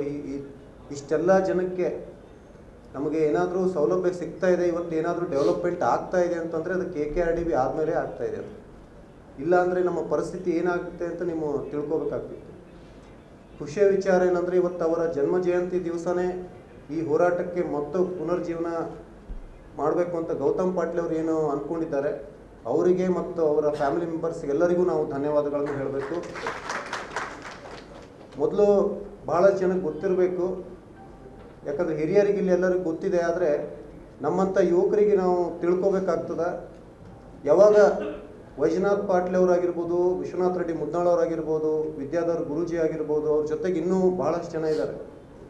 ಅವ್ರು ಈ ಹೋರಾಟ ಶುರು ಮಾಡಿದಾಗ ಭಾಳಷ್ಟು ಜನ ಅವ್ರಿಗೆ ಗೇಲಿ ಮಾಡ್ತಿದ್ರಂತ. ತಲೆ ಕೆಟ್ಟದ್ದು ಇವರಿಗೆ ಹುಚ್ಚಿಡ್ತದ, ಯಾರು ಕೇಳ್ತಾರೆ ಇವ್ರನ್ನ, ಒಂದು 7-8 ಜನ ಕೂಡ್ಕೊಂಡು ಇವರು ಹೋರಾಟ ಮಾಡ್ತಾ ಇದ್ದಾರೆ. ಅದನ್ನು 371 ಯಾವುದೇ ಒಂದು ತಿದ್ದುಪಡಿ ಮಾಡಬೇಕಾದ್ರೆ ಕೇಂದ್ರ ಸರ್ಕಾರದಿಂದ ಮಾಡಬೇಕು. ಇವರೆಲ್ಲ ಇಷ್ಟೆಲ್ಲ ಮಾಡಿದ್ರೆ ಏನೂ ಆಗಲ್ಲ ಅಂತ ಗೇಲಿ ಮಾಡೋರೇ ಇವತ್ತು ಅದನ್ನು ನಾವು ಮಾಡಿದ್ದೀವಿ ಅಂತ ಎಲ್ಲರ ಕಡೆ ತಿರುಗಾಡ್ಕೊಂಡು ತಿರುಗ್ತಾರೆ. ಯಾರು ನಿಜವಾಗ್ಲೂ ಇದಕ್ಕೆ ಅಡಿಗಲ್ಲು ಹಾಕಿದ್ರು, ಯಾರು ನಿಜವಾಗ್ಲೂ ಇದಕ್ಕೆ ಇದಕ್ಕೆ ಫೌಂಡೇಶನ್ ಹಾಕಿದ್ರು, ಫೌಂಡೇಶನ್ ಹಾಕಿದವ್ರನ್ನೇ ಮರೆತು ಬಿಟ್ಟಿವಿ ನಾವು. ಆ ಕೆಲಸ ಆಗಬಾರ್ದು. ಯಾರು ಇದನ್ನು ಜೀವ ಕೊಟ್ಟರು, ಇದ್ರ ಬಗ್ಗೆ ಯೋಚನೆ ಮಾಡಿ ನಮ್ಮ 7 ಜಿಲ್ಲೆಗಳಿಗೆ ಇವತ್ತು ಏನಾದರೂ ಅಭಿವೃದ್ಧಿ ಆಗ್ತಾ ಇದೆ ಅಂತಂದರೆ ಮೊದಲು ಯಾರು ಇದಕ್ಕೆಲ್ಲ ನಾವು ಹೋರಾಡಿದಾರಲ್ಲ ಅವ್ರನ್ನೆಲ್ಲ ನೆನಪಿಸ್ಕೋಬೇಕು ನಾವು. ಆಮೇಲೆ ನಿಜವಾಗ್ಲೂ ಈಗ ಹೇಳಿದ್ರಲ್ಲ 371 ಕಲಾಮ್ದು ನಮಗಿನ್ನೂ ಯಾವುದೇ ಅಷ್ಟು ನಾವು ಏನು ಅಂದ್ಕೊಂಡು ಅವರು ಆಶಯ ಪಟ್ಟು ಇದನ್ನೇನು ಮಾಡಿದ್ರು ಅವ್ರಿಗಿನ್ನೂ ಅದನ್ನು ಪೂರ್ಣ ಪ್ರಮಾಣಕ್ಕೆ ಆಗಿಲ್ಲ. ಆದರೆ ಪೂರ್ಣ ಪ್ರಮಾಣ ಆಗಬೇಕು. ನಾವು ಬೇರೆ ಪ್ರಾಂತಗಳಿಗೆ, ಈಗ ಮುಂಬೈ ಕರ್ನಾಟಕ ಆಗಿರ್ಬೋದು, ಹಳೆ ಮೈಸೂರು ಪ್ರಾಂತ್ಯಗಳಿಗೆ ನಾವು ಸರಿಸಮಾನ ಆಗಬೇಕು ಅಂತಂದರೆ ನಾವು ಇನ್ನಷ್ಟು ಅಭಿವೃದ್ಧಿ ಹೊಂದಬೇಕಾಗ್ತದೆ. ಯಾಕಂದರೆ 2-3 ಜನ್ರೇಷನಿಂದ ಅವರು ಓದ್ಕೊಂಡು ಮೈಸೂರು ಯೂನಿವರ್ಸಿಟಿ ಯಾವಾಗಾಗಿದೆ, ಕಲಬುರಗಿ ಯೂನಿವರ್ಸಿಟಿ ಯಾವಾಗಾಯಿತು, 2-3 ಜನ್ರೇಷನ್ ಫರಕ್ ಅದು ನಮಗೆ ಅವರಿಗೆ. ಅವ್ರ ಜೊತೆಗೆ ನಾವು ಸರಿಸಮಾನಕ್ಕೆ ಹೋಗ್ಬೇಕಾದ್ರೆ ಹಲವಾರು ವರ್ಷಗಳು ಬೇಕಾಗ್ತವೆ. ಆದಷ್ಟು ನಾವು ಅಭಿವೃದ್ಧಿ ಹೊಂದಿ ಅವ್ರ ಜೊತೆಗೆ ಹೋಗುವಂಥ ಆಗಬೇಕು. ಯಾಕಂದರೆ ಬರ್ಬರ್ತಾ ಕಾಂಪಿಟೇಷನ್ ಜಾಸ್ತಿ ಆಯಿತು ಅಂದರೆ ಈ ತಿದ್ದುಪಡಿಗಳನ್ನು ಯಾವಾಗ ತೆಗಿತಾರಂತನೂ ಗೊತ್ತಾಗಲ್ಲ. ಆದ್ದರಿಂದ ಆದಷ್ಟು ಬೇಗ ನಾವು ಏನೇನು ಅಭಿವೃದ್ಧಿ ಹೊಂದಬೇಕಂತ ನಾವು ಅಂದ್ಕೊಂಡಿದ್ದೀವಿ, ಆ ಅಭಿವೃದ್ಧಿಯನ್ನು ನಾವು ಹೊಂದಿ ಅವ್ರ ಜೊತೆಗೆ ಸರಿಸಾಮಾನ್ಯ ಹೋಗಬೇಕಾಗಿ ನಾವು ಎಲ್ಲರಲ್ಲಿ ಕಳಕಳಿ ವಿನಂತಿ ಮಾಡ್ಕೊತೀನಿ. ಈ ಹೋರಾಟಕ್ಕೆ ಏನೇ ಗೌತಮ್ ಪಾಟೀಲ್ ಅವರಾಗಿರ್ಬೋದು, ವೇದಿಕೆ ಮೇಲೆ ಕುಳಿತಂಥ ಎಲ್ಲ ಗಣ್ಯಮಾನ್ಯರು, ಬಂದಂಥ ಎಲ್ಲ ಹಿರಿಯರು, ತಾಯಂದಿರು, ನಾವೆಲ್ಲರೂ ಕೂಡ್ಕೊಂಡ್ರೆ ಗ್ಯಾರಂಟಿ 100% ಅದು ಆಗ್ತದೆ. ಅವ್ರು ಯಾವಾಗ ಯಾವುದೇ ಹೋರಾಟ ಇರಲಿ ನಮಗೊಂದು ಫೋನ್ ಕರೆ ಮಾಡಿ ನಾವು ಹೇಳಿದ್ರೆ ಸಾಕು, ನಿಮ್ಮ ಹೆಗಲಿಗೆ ಕೊಟ್ಟು ನಾವು ಈ ಹೋರಾಟಕ್ಕೆ ನಾವು ನಿಮ್ಮ ಜೊತೆಗಿರ್ತೀವಿ ಅಂತ ಹೇಳ್ತಾ ಈ ಕಾರ್ಯಕ್ರಮಕ್ಕೆ ನಮಗೆ ಕರೆಸಿ ಮಾತಾಡಲಿಕ್ಕೆ ಅವಕಾಶ ಕೊಟ್ಟಿದ್ದಕ್ಕೆ ತಮ್ಮೆಲ್ಲರಿಗೂ ಧನ್ಯವಾದಗಳನ್ನು ಹೇಳಿ ನಾನು 2 ಮಾತುಗಳನ್ನು ಮುಗಿಸುತ್ತೇನೆ. ಜೈ ಹಿಂದ್, ಜೈ ಕರ್ನಾಟಕ. ಶ್ರೀಮಾನ್ ವೈಜನಾಥ್ ಪಾಟೀಲ್ ಅವರ ಜೊತೆಗೆ ನಾನು ಭಾಳಷ್ಟು ಚರ್ಚೆ ಮಾಡಿದ್ದೇನೆ. ಅವ್ರ ಬಗ್ಗೆ 2 ಮಾತು ಹೇಳ್ತೀನಿ ಸರ್. ಆಮೇಲೆ ಇವತ್ತ ಒಂದು ಟೈಟಲ್ ಕೊಟ್ಟಿದ್ದೀರಿ 371J ಪೂರ್ಣ ಪ್ರಮಾಣದ ಅನುಷ್ಠಾನ. 13 ವರ್ಷಗಳ ನಂತರ 13 ವರ್ಷಗಳ ನಂತರ ಈಗ ನಾವು ಚಿಂತನೆ ಮಾಡುತ್ತಿದ್ದೇವೆ ಪೂರ್ಣ ಪ್ರಮಾಣದ 371J. 13 ವರ್ಷಗಳವರೆಗೆ ಅನ್ಯಾಯ ತಾಳಿಕೊಂಡು ಬಂದಂಥವರು ಯಾರಾದರೂ ಇದ್ದದ್ದಾದರೆ ಅದರ ಹೈದರಾಬಾದ್ ಕರ್ನಾಟಕ. ಇದು ಪೂರ್ಣ ಪ್ರಮಾಣದ ಅನುಷ್ಠಾನ ಅಂದರೆ ಏನು? ವೈಜನಾಥ್ ಪಾಟೀಲ್ ಸರ್ ಜೊತೆಗೆ ನಾವು ಚರ್ಚೆ ಮಾಡ್ತಕ್ಕಂಥ ಸಂದರ್ಭದಲ್ಲಿ ನಾನು ಹೇಳ್ತಾ ಇದ್ದೆ, ಸರ್ ನಾವು 20 ವರ್ಷಗಳಿಂದ ಅಲ್ಲ 50 ವರ್ಷಗಳಿಂದಲೂ ಕೂಡ ಅನ್ಯಾಯಕ್ಕೆ ಒಳಗಾದಂಥವರು, ಶೋಷಣೆಗೆ ಒಳಗಾದಂಥವರು, 1956ನೇ ಇಸ್ವಿಯಿಂದಲೂ ಕೂಡ ಶೋಷಣೆಗೆ ಒಳಗಾದಂಥವರು. ನಿಗಡಿಗವರು ಹೇಳಿದರು 56ನೇ ಇಸ್ವಿಯಲ್ಲಿ ಕರ್ನಾಟಕ ಏಕೀಕರಣ ಆದದ್ದು ನಮಗೆ ಶಾಪ ಆಯಿತು ಅಂತಕ್ಕಂಥ ಮಾತು. ನಾನು ಪ್ರಜಾವಾಣಿಯಲ್ಲಿ ಒಂದು ಲೇಖನವನ್ನು ಬರೆದಿದ್ದೇನೆ ಸರ್. ಕರ್ನಾಟಕದ ಏಕೀಕರಣ ಆದಂಥ ಸಂದರ್ಭದಲ್ಲಿ ಬಳ್ಳಾರಿಯ ಒಬ್ಬ ಕೂಡ ಸತ್ತು ಹೋದ ಅಂತಕ್ಕಂಥದ್ದು, ರಂಜಾನ್ ಸಾಬ್ ಅಂತಕ್ಕಂಥದ್ದು. ಅದಕ್ಕೆ ಕೊಡುಗೆ ಇದೆ, ಒಂದು ಚಪ್ಪಾಳೆ ಹಾಕಿದರೆ ಭಾಳ ಖುಷಿ ಆಗ್ತದೆ. ಕರ್ನಾಟಕದ ಏಕೀಕರಣ ಅಂದರೆ ಏನು? ನಾನು ಬಂದು 2 ಮಾತು ಮುಗಿಸ್ತೀನಿ ಸರ್. ನಮ್ಮ ದೇವೇಂದ್ರಪ್ಪ ಸರ್ ನೋಡಕತ್ತಾರ, ನೋಡಬೇಡ್ರಿ ಸರ, ಯಾಕಂದ್ರೆ ಜನರಿಗೆ ತಿಳಿ. ಕರ್ನಾಟಕದ ಏಕೀಕರಣ ಆದಂಥ ಸಂದರ್ಭದಲ್ಲಿ ಮೈಸೂರಿನವರು ಹೇಳ್ತಾ ಇದ್ದರು, ಎಲ್ಲರೂ ಒಂದಾದಾಗ ನಮ್ಮಲ್ಲಿ ಇರ್ತಕ್ಕಂಥ ಸಂಪನ್ಮೂಲಗಳನ್ನು ಇವರ ಜೊತೆಗೆ ಹಂಚಿಕೊಳ್ತಕ್ಕಂಥ ಸಂದರ್ಭ ಬರ್ತದಲ್ಲ, ಅದಕ್ಕೆ ಏಕೀಕರಣ ಬೇಡ ಅಂತಕ್ಕಂಥ ಅಪಸ್ವರ ಇತ್ತು. ಅದಕ್ಕೆ ನಿಕ್ಕಡಿಗವರು ಭಾಳ ಚೆನ್ನಾಗಿ ಹೇಳಿದರು, ಅದಕ್ಕೆ ಶಾಪ ಇತ್ತು ಅಂತಕ್ಕಂಥ. ಆ ಶಾಪ ಅಲ್ಲೇ ಅಲ್ಲ ಸರ್, ಇನ್ನೂ ಶಾಪ ನಡ್ಕೊಂಡೇ ಬಂದಿದೆ. ಅದು ಅದು ಅದು ಅದು ಅದು ಅದಕ್ಕೆ ಅನುಷ್ಠಾನದ 1-2 ಮಾತುಗಳನ್ನು ಹೇಳುತ್ತೇನೆ. ನಂಜುಂಡಪ್ಪನ ಮರೀಬಾರ್ದು ವೈಜನಾಥ್ ಪಾಟೀಲ್ ಅಂತ. ವೈಜನಾಥ್ ಪಾಟೀಲ್ ಸರ್ ಅವರನ್ನು ಯುವಕರನ್ನು ಕರ್ಕೊಂಡೋಗಿ ಸಪರೇಟ್ ಸ್ಟೇಟ್ ಯಾರಾದರೂ ತಾಕತ್ತಾದ ನಿಮ್ಗೆ ಹೇಳೋದಕ್ಕೆ? ಯಾರಲ್ಲಿ ತಾಕತ್ತಿಲ್ಲ. ಯಾಕಂದರೆ ಅಂಥ ಕಿಡಿ ನಿಮ್ಮಲ್ಲಿ ಇಲ್ಲ, ನನ್ನಲ್ಲಿನೂ ಇಲ್ಲ. ಒಬ್ಬ ರಾಜಕೀಯ ವ್ಯಕ್ತಿ ಅನಿಸ್ಕೊಂಡಂಥವರಲ್ಲ. ಹತ್ತಿರ one should have A spark. ಆ ಕಿಡಿ ಇದ್ದಾಗ ಮಾತ್ರ ಬೆಂಕಿನ ಹಚ್ಚಬಹುದು ಅಥವಾ ಬೆಳಕನ್ನು ಮಾಡಬಹುದು. ಆ 2 ಕೆಲಸ ಮಾಡಿದವರು ಯಾರಾದರೂ ಇದ್ದಿದ್ದಾದರೆ ಅದು ವೈಜನಾಥ್ ಪಾಟೀಲ್ ಅವರ. ಇದು ರೀ ನಮ್ಮ ಹೈದರಾಬಾದ್ ಕರ್ನಾಟಕದಲ್ಲಿ ಇರ್ತಕ್ಕಂಥ ನಾಯಕರು ಹೇಗಿದ್ದಾರೆ ಅಂತಂದರೆ, ಹೇಗಿದ್ದಾರೆ ಅನ್ನೋದಕ್ಕೆ ಇವತ್ತು ನಿಮ್ಮ ಟಾಪಿಕ್ ಏನದಂತಂದರೆ 371J ಪೂರ್ಣ ಪ್ರಮಾಣದ ಅನುಷ್ಠಾನ. ಒಂದು ವೇಳೆ ರಾಜಕೀಯ ಇಚ್ಛಾಶಕ್ತಿ ಇದ್ದದ್ದಾದರೆ ಯಾವತ್ತೂ ಪ್ರಾದೇಶಿಕ ಸಮಾನತೆ ಬರುತ್ತಿತ್ತು. ಪ್ರಾದೇಶಿಕ ಸಮಾನತೆ ಇಲ್ಲ. ಇವತ್ತೊಬ್ಬರು ಯಾರೋ ಹೇಳಿದ್ರು, ಕುಮ್ನೂರು ಸರ್ ಅವರು ಹೇಳಿದರು, ಜಯಪ್ಪ ಪರ್ ಕ್ಯಾಪಿಟಲ್ ಇನ್ಕಮ್ ನಿಮ್ಮ ಮಕ್ಕಳು ಬೆಂಗಳೂರದಾಗ ಓದ್ತಾರಂದ್ರೆ ಭಾಳ ಖುಷಿ ಆಗ್ತದೆ. 371J ನೋಡಿ, ಶಿಕ್ಷಣ ಕ್ಷೇತ್ರದಲ್ಲಿ ಮಾತ್ರ ನಿಮಗೆ ಮೀಸಲಾತಿ ಸಿಕ್ಕಿದೆ. ಅಡ್ಮಿಷನ್ ಕೊಟ್ಟಾಗ ಮಾತ್ರ ನಿಗುಡಿಗೆ ಸರ್ ಕೊಡಲೇಬೇಕು 70-30 80% ಅಂತ. ಆದರೆ ನೌಕರಿಗಳು ಬಂದಾಗ ಮಾತ್ರ ಸರ್ಕಾರ ನೌಕರಿ ಕೊಡೋದೇ ಬೇಡ. ಯಾಕಂದ್ರೆ ಗ್ರೇಡ್ದವರಿಗೆ 75% ಕೊಡಬೇಕು, ಬಿ ಗ್ರೇಡ್ದವ್ರ ಪೋಸ್ಟ್ಗೆ 75% ಕೊಡಬೇಕು, ಸಿ ಗ್ರೇಡ್ದವರಿಗೆ 85% ಕೊಡಬೇಕು ರಿಸರ್ವೇಷನ್ನು, ಆಮೇಲೆ ಡಿದವರಿಗೆ 85% ಕೊಡಬೇಕು. ಅದಕ್ಕೆ ರಿಸರ್ವೇಷನ್ ಕೊಡೋದೇ ಬೇಡ ಅಂತ ಇಲ್ಲಿವರೆಗೆ ನೌಕರಿಗಳೇ ತುಂಬಿಲ್ಲೋ ಯಪ್ಪ.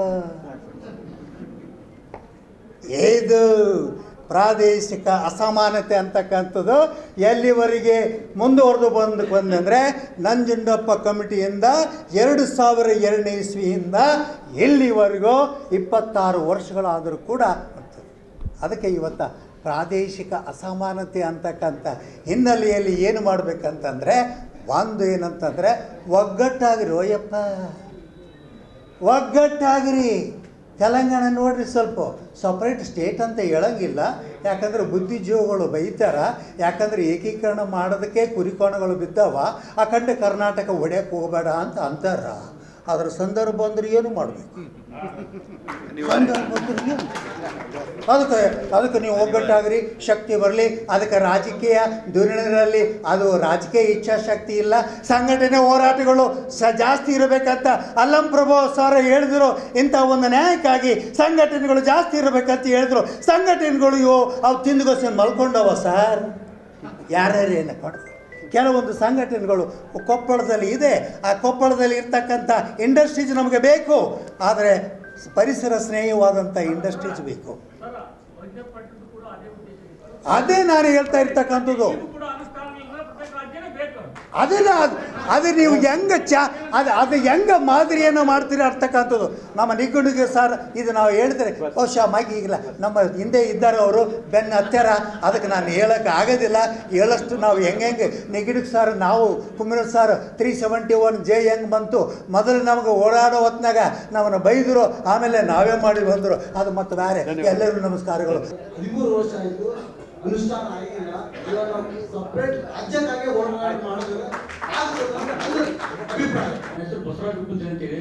ನಾನು ಕೂಡ 371 ಜೆ ಸಲುವಾಗಿ ವೈಜ್ಞಾನಿಕ ಪಟ್ಟಣದ ಜೊತೆಗೆ 48 ದಿನಗಳ ಕಾಲ ಪ್ರವಾಸ ಕೂಡ ಮಾಡಿದ್ವಿ ಮತ್ತು ಬೀಜ ನಾಟಕ ಅಂತ ಜನಜಾಗೃತಿಯನ್ನು ಮಾಡಿದ್ವಿ. ಆದರೆ ಈಗ ನನ್ನ ಕೂಡ ವೈಯಕ್ತಿಕ ಅಭಿಪ್ರಾಯ ಅಂತ ಹೇಳಿದ್ರೆ ಇದು ಪೂರ್ಣ ಅನುಷ್ಠಾನ ಆಗ್ಬೇಕು ಅಂತೇಳಿ ಹೋರಾಟಕ್ಕಿಂತ ಮುಂಚೆ ಅದು ನಮ್ಮ ಹಕ್ಕು. ಅದೇ ಕೊಡದೆ ಹೋದ್ರೆ ನಮ್ಮ ಪ್ರತ್ಯೇಕ ರಾಜ್ಯಕ್ಕೂ ಕೂಡ ನಾವು ಹಿಂದೆ ಇರುವುದಿಲ್ಲ ಅನ್ನುವಂಥ ಎಚ್ಚರಿಕೆಯನ್ನು ಕೂಡ ಸರ್ಕಾರ ಕೊಡಬೇಕಾಗಿಂತ ಅನ್ನುವಂಥ ಅಭಿಪ್ರಾಯ ಕೂಡ ನಾನು ವ್ಯಕ್ತಪಡಿಸ್ತೇನೆ. ವೈಷ್ಣವ್ ಪಾಟೀಲ್ 13 ವರ್ಷ ಆಯ್ತು, ಯಾವ ಹೋರಾಟ ಇಲ್ಲ. ನಾನು ದಿನನಿತ್ಯ ಹೋರಾಟ ಮಾಡಿ ದಿನನಿತ್ಯ ಕೆಲಸ ಮಾಡಿಸ್ತೀನಿ. ಎಲ್ಲೇ ಯಾವ್ಯಾವ ಯಾವ್ದು ಏನೇ ಪ್ರಾಬ್ಲಮ್ ಇತ್ತ ನಾನು ಕಾಲ್ ಮಾಡಿದ್ರೆ ಆ ಆಫೀಸ್ಗೆ ಹೋಗಿ 371 ಏನಿದೆ ಏನಿಲ್ಲ ಅನ್ನೋದು ದಿನನಿತ್ಯ ಕೆಲಸ ಮಾಡ್ತಿದ್ವಿ, ಮೊದಲು ಮಾಡ್ತಾ ಇರ್ತೀನಿ. ಹಾಗಾಗಿ ಏನು ಎಲ್ಲರೂ ಸೇರಿದಿರಲ್ಲ, ನಂಗೆ ಅನ್ಸೋ ಮಟ್ಟಿಗೆ ಹರ್ಷ ಸರ್ ಕೊಡ್ತಿರ್ಬೋದು. ನಾವು ಎಷ್ಟು ಹೋರಾಟ ಮಾಡ್ತೀನಿ, ಎಷ್ಟು ಕೆಲಸ ಮಾಡಿಸ್ತೀನಿ ಅಂತ ಮೋಸ್ಟ್ಲಿ ಹರ್ಷ ಸರ್ ಕೊಡ್ತಿರ್ಬೋದು. ಹೌದಿಲ್ಲ ಹರ್ಷ ಸರ್? ಸರಿ ಸರ್, ಇನ್ನೂವರೆಗೂ ಕೆಲಸ ಮಾಡಿಸ್ತೀನಿ ನಾನು. ವೈಷ್ಣವ್ ಪಾಟೀಲ್ ಹೇಳಿ ಪ್ರತಿಯೊಂದು ಡಿಪಾರ್ಟ್ಮೆಂಟ್ ಎಲ್ಲ ಫೋಟೋ ಹಾಕ್ಬೇಕಂತ ಹೇಳ್ತೀನಿ.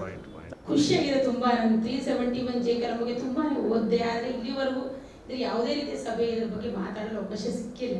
ಅನಿಲ್ ಕುಮಾರ್ ಬೆದ್ದಾರ್ ಅವರು ನನ್ನ ಬಡಾವಣೆ ಇರೋದು ಬೀದರ್ನಲ್ಲಿ. ಸೊ ಅವರಿಂದ ಪ್ರೇರೇಪಿತರಾಗಿ ಒಂದು 4 ಮಾತು ಹೇಳಕ್ಕೆ ಇಷ್ಟಪಡ್ತೇನೆ. ಆಕ್ಚುಲಿ ನಾನು ಕನ್ನಡ ಸಾಹಿತ್ಯ ಪರಿಷತ್ ಮಹಿಳಾ ಘಟಕದ ಅಧ್ಯಕ್ಷೆ. ವೈಜನಾಥ್ ಪಾಟೀಲ್ ಅವರ ಹಳೆಯ ಒಂದು ಬಳಗದಲ್ಲಿದ್ದೀನಿ ನಾನು ಕೂಡ. ಸೊ ಇವತ್ತು ಅದು ಹೊರಗೆ ಬಂದಿದೆ ಆಕ್ಚುಲಿ ಹೇಳ್ಬೇಕು. ಸೊ ನಾನು ಏನು ಹೇಳಕ್ಕೆ ಇಷ್ಟಪಡ್ತೇನೆ ಅಂದ್ರೆ ಇದು ಯುವಕರಿಗೆ ನಮ್ಮ ಅನಿಲ್ ಕುಮಾರ್ ಬೆದ್ದಾರ್ ಹೇಳಿದ ಮಾತನ್ನೇ ಮುಂದುವರಿಸಲಿಕ್ಕೆ ಇಷ್ಟಪಡ್ತೇನೆ ನಾನು. ಸೊ ಯುವಕರಿಗೆ ಇದು ಅರಿವಿದೆ ಅಂತ ತುಂಬಾ ಜನ ನಮ್ಮ ಬೆಂಗಳೂರಿಂದ ಕರೆ ಮಾಡ್ತಾರೆ, ನಮ್ಮ ಕ್ಲಾಸ್ಮೇಟ್ಸ್, ಸೀನಿಯರ್ಸ್, ಜೂನಿಯರ್ಸ್ ಎಲ್ಲ. 371 ಬಗ್ಗೆ ಬೇಕ್ರಿ, ನಮ್ಮ ಹಳೆ ಸ್ಕೂಲ್ ಸರ್ಟಿಫಿಕೇಟ್ ಎಲ್ಲಿ ಸಿಗುತ್ತೆ, ಏನಾಗುತ್ತೆ, ನನ್ನ ಮಗನಿಗೆ ಇಂಜಿನಿಯರಿಂಗ್ ಸೀಟ್ ಬೇಕು, ನನ್ನ ಮಗನಿಗೆ ಮೆಡಿಕಲ್ ಸೀಟ್ ಬೇಕು ಅಂತೆಲ್ಲ ಹೇಳ್ತಿರ್ತೀನಿ. ಆದ್ರೆ ಅದೇ ಮಕ್ಕಳು ಮುಂದೆ ಓದಿಕೊಳ್ಳೋ 371ಗೆ ನೆಗ್ಲೆಕ್ಟ್ ಮಾಡ್ತಿದ್ದಾರೆ. ಆಕ್ಚುಲಿ ಅದಕ್ಕೆ ಬೆಲೆನೇ ಇಲ್ಲ ಅವರಿಗೆ. ತಂದೆ ತಾಯಿ ಆಸ್ತಿ ಯಾವ ರೀತಿ ಗಳಿಸಿರ್ತಾರಲ್ಲ ಇದಕ್ಕೆ, ಅದ್ರ ಫಲಾನುಭವಿಗಳು ಮಕ್ಕಳು ಯಾವ ರೀತಿ ಆಗ್ತಾರೆ, ಆಮೇಲೆ ಅವ್ರಿಗೆ ಬೆಲೆನೇ ಇರಲ್ಲ. ತಂದೆ ತಾಯಿಗಳಿಗೆ ನೋಡ್ಕೊಳ್ಳಲ್ಲ. ಅದೇ ರೀತಿ ಇದರ ಪರಿಸ್ಥಿತಿ ಕೂಡ ಆಗ್ತಿದೆ. ಸೊ ಹಾಗಾಗಿ 371 ಜೆ ಕಲಮಿನ ಬಗ್ಗೆ ಅರಿವು ಮೂಡಿಸಬೇಕು. ಯುವಕರ ಅದರ ಬೆಲೆ, ನಿಜವಾದ ಬೆಲೆನ ಹತ್ಕೋಬೇಕು ಅಂದಾಗ ನೀವೆಲ್ಲ ಹಿರಿಯರು ನಿಮ್ಮ ಮಕ್ಕಳಿಗೆ ಮೊಮ್ಮಕ್ಕಳಿಗೆ ಇದರ ಬಗ್ಗೆ ಅರಿವು ಮೂಡಿಸಲೇಬೇಕು. ಇದರ ಕಾರ್ಯಕ್ರಮ ಮತ್ತೆ ಮತ್ತೆ ನಡೀಲಿ. ಅದೇ ರೀತಿ ನಾನು ಕನ್ನಡ ಸಾಹಿತ್ಯ ಪರಿಷತ್ ಮಹಿಳಾ ಅಧ್ಯಕ್ಷೆಯಾಗಿ ಅದೇ ರೀತಿ ತುಂಬಾ ಬೇರೆ ಬೇರೆ ಘಟಕಗಳು ಕೂಡ ನಾನು ಕಾರ್ಯ ಮಾಡ್ತೀನಿ. ಒಂದು ರಿಸೋರ್ಸ್ ಪರ್ಸನ್ ಆಗಿ ಅನಿಲ್ ಕುಮಾರ್ ಬೆದ್ದಾರ್ ಹೇಳಕ್ ಇಷ್ಟಪಡ್ತೀನಿ. ಬೀದರ್ ಕೂಡ ಒಂದು 371 ಜೆದ ಒಂದು ಚಿಂತನ ಮಂಥನ ಆಗ್ಬೇಕು. ಬೀದರ್ ತುಂಬಾ ಕಾರ್ಯಕ್ರಮಗಳು ಮಾಡ್ತಾರೆ.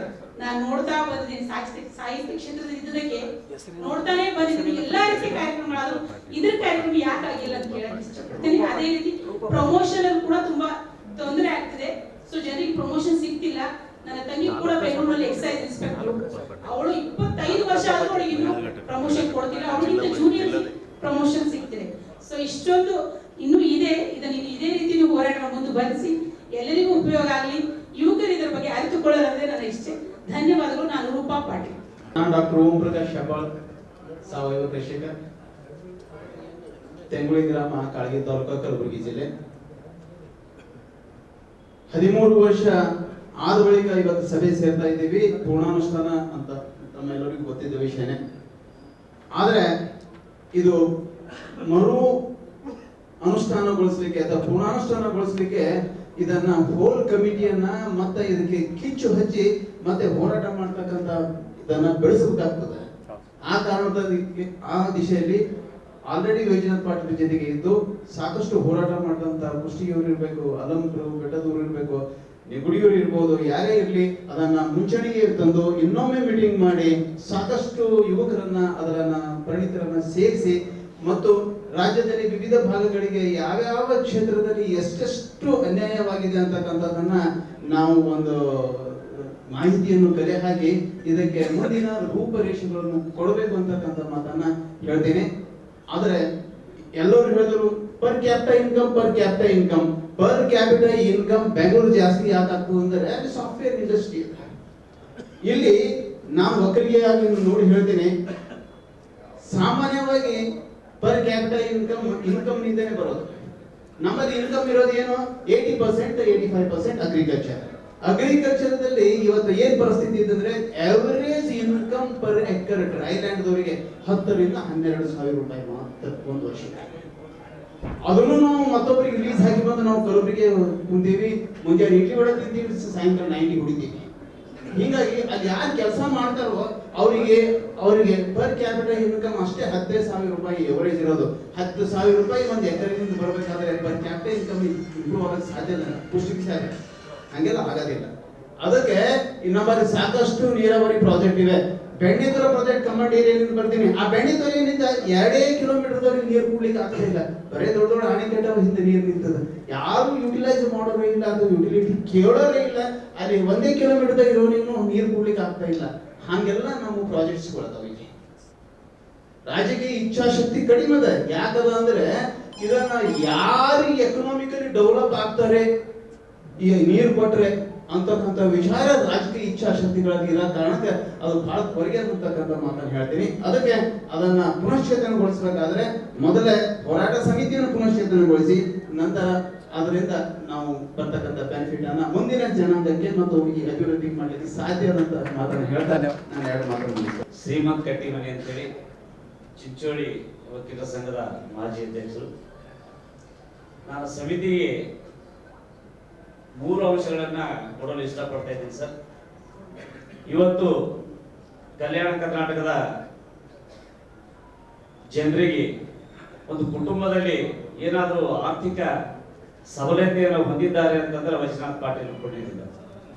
ಯಾಕಂದ್ರೆ 371J ಜಾರಿ ಆಗಿದ್ರಿಂದ 2-3 ಕುಟುಂಬದಲ್ಲಿ ಒಬ್ಬೊಬ್ಬ ಸರ್ಕಾರಿ ನೌಕರಾಗಿದೆ. ಇವತ್ತು ಲೆಕ್ಚರ್ ಇದ್ದಾರೆ, ಡಾಕ್ಟರ್ಸ್ ಇದ್ದಾರೆ, ಇಂಜಿನಿಯರ್ಸ್ ಇದ್ದಾರೆ, ಆರ್ಥಿಕವಾಗಿ ಸಬಲತೆಯನ್ನು ಹೊಂದಿದ್ದಾರೆ. ಆ ಕಾರಣದಿಂದ ಇವತ್ತು ಕಲ್ಯಾಣ ಕರ್ನಾಟಕ ಏನು ಅಭಿವೃದ್ಧಿ ಸಮಿತಿ ಇದೆ ಆ ಸಮಿತಿಗೆ ವೈಜನಾಥ್ ಪಾಟೀಲ್ ಹೆಸರಿಡಬೇಕಂತ ಹೇಳಿ ನಾನು ಮನವಿ ಮಾಡ್ತಾ ಇದ್ದೀನಿ. ವೈಜನಾಥ್ ಪಾಟೀಲ್ ಕಲ್ಯಾಣ ಕರ್ನಾಟಕ ಅಭಿವೃದ್ಧಿ ಸಮಿತಿ ಅಂತ ಹೇಳಿ ಸರ್ಕಾರದ ವತಿಯಿಂದಲೇ ಆಗ್ಬೇಕು ಅಂತಕ್ಕಂಥದ್ದು ನಂದು 2ನೇ ಮನವಿ. ಅದೇ ರೀತಿಯಲ್ಲಿ 371J ಪೂರ್ಣಾನುಷ್ಠಾನ ಕುರಿತು ಒಂದು ಚಿಂತನೆ ಸಭೆಯಲ್ಲಿದೆ. ಆ ಸಭೆಯಲ್ಲಿ ನಾನು ಮನವಿ ಮಾಡ್ಕೊಳ್ಳೋದಂತಂದ್ರೆ ಈ ಕಲ್ಯಾಣ ಕರ್ನಾಟಕದಲ್ಲಿ ಇರ್ತಕ್ಕಂಥ IAS ಆಫೀಸರ್ಸ್ ಇರ್ಬೋದು ಅಥವಾ KS ಆಫೀಸರ್ಸ್ ಇರ್ಬೋದು ಅಥವಾ ರಾಜಕೀಯ ಪಂಡಿತರು ಇರ್ಬೋದು, ಈ ಪಂಡಿತರನ್ನು ಒಳಗೊಂಡ ಒಂದು ಸಮಿತಿ ಆಗಬೇಕು. ಆ ಸಮಿತಿಯಲ್ಲಿ ಇದನ್ನೆಲ್ಲ ಚರ್ಚೆ ಮಾಡಬೇಕು ಅಂತಕ್ಕಂಥ ಒಂದು ಮನವಿ ಮಾಡ್ತಾ ಇದ್ದಾರೆ ಸರ್. 3ನೇದು, ನಮ್ಮ ಕಲ್ಯಾಣ ಕರ್ನಾಟಕದಲ್ಲಿ ನಮ್ಮ ಆಗು ಹೋಗುಗಳಿಗೆ ಎಲ್ಲ ಅಭಿವೃದ್ಧಿಗೆ ಹೆಸರಾಗಿರ್ತಕ್ಕಂಥ ಚಿಂಚೋಳಿ ವೈಜನಾಥ್ ಪಾಟೀಲ್ ಚಿಂಚೋಳಿ ಯಾಕಂದ್ರೆ 2 ಮಾತನ್ನು ಹೆಚ್ಚಿಗೆ ಹೇಳೋರು, ಯಾಕಂದ್ರೆ ನಮ್ಗೆ ಹಕ್ಕಲ್ಲ, ಯಾಕಂದ್ರೆ ಚಿಂಚೋಳಿ ಅವರು. ಅದಕ್ಕಾಗಿ ಈಗ ಹೇಳ್ದೋಣ ಕೇಳಬೇಕು. ಅದೇ ರೀತಿ ಇನ್ನೊಂದು ಮನವಿ ಸರ್, ಲಾಸ್ಟ್ ಮನವಿ, ಯಾಕಂದ್ರೆ ಚಿಂಚೋಳಿ ಇರ್ತಿದ್ವಿ. ಒಂದು ಮನವಿ ವೈಜನಾಥ್ ಪಾಟೀಲ್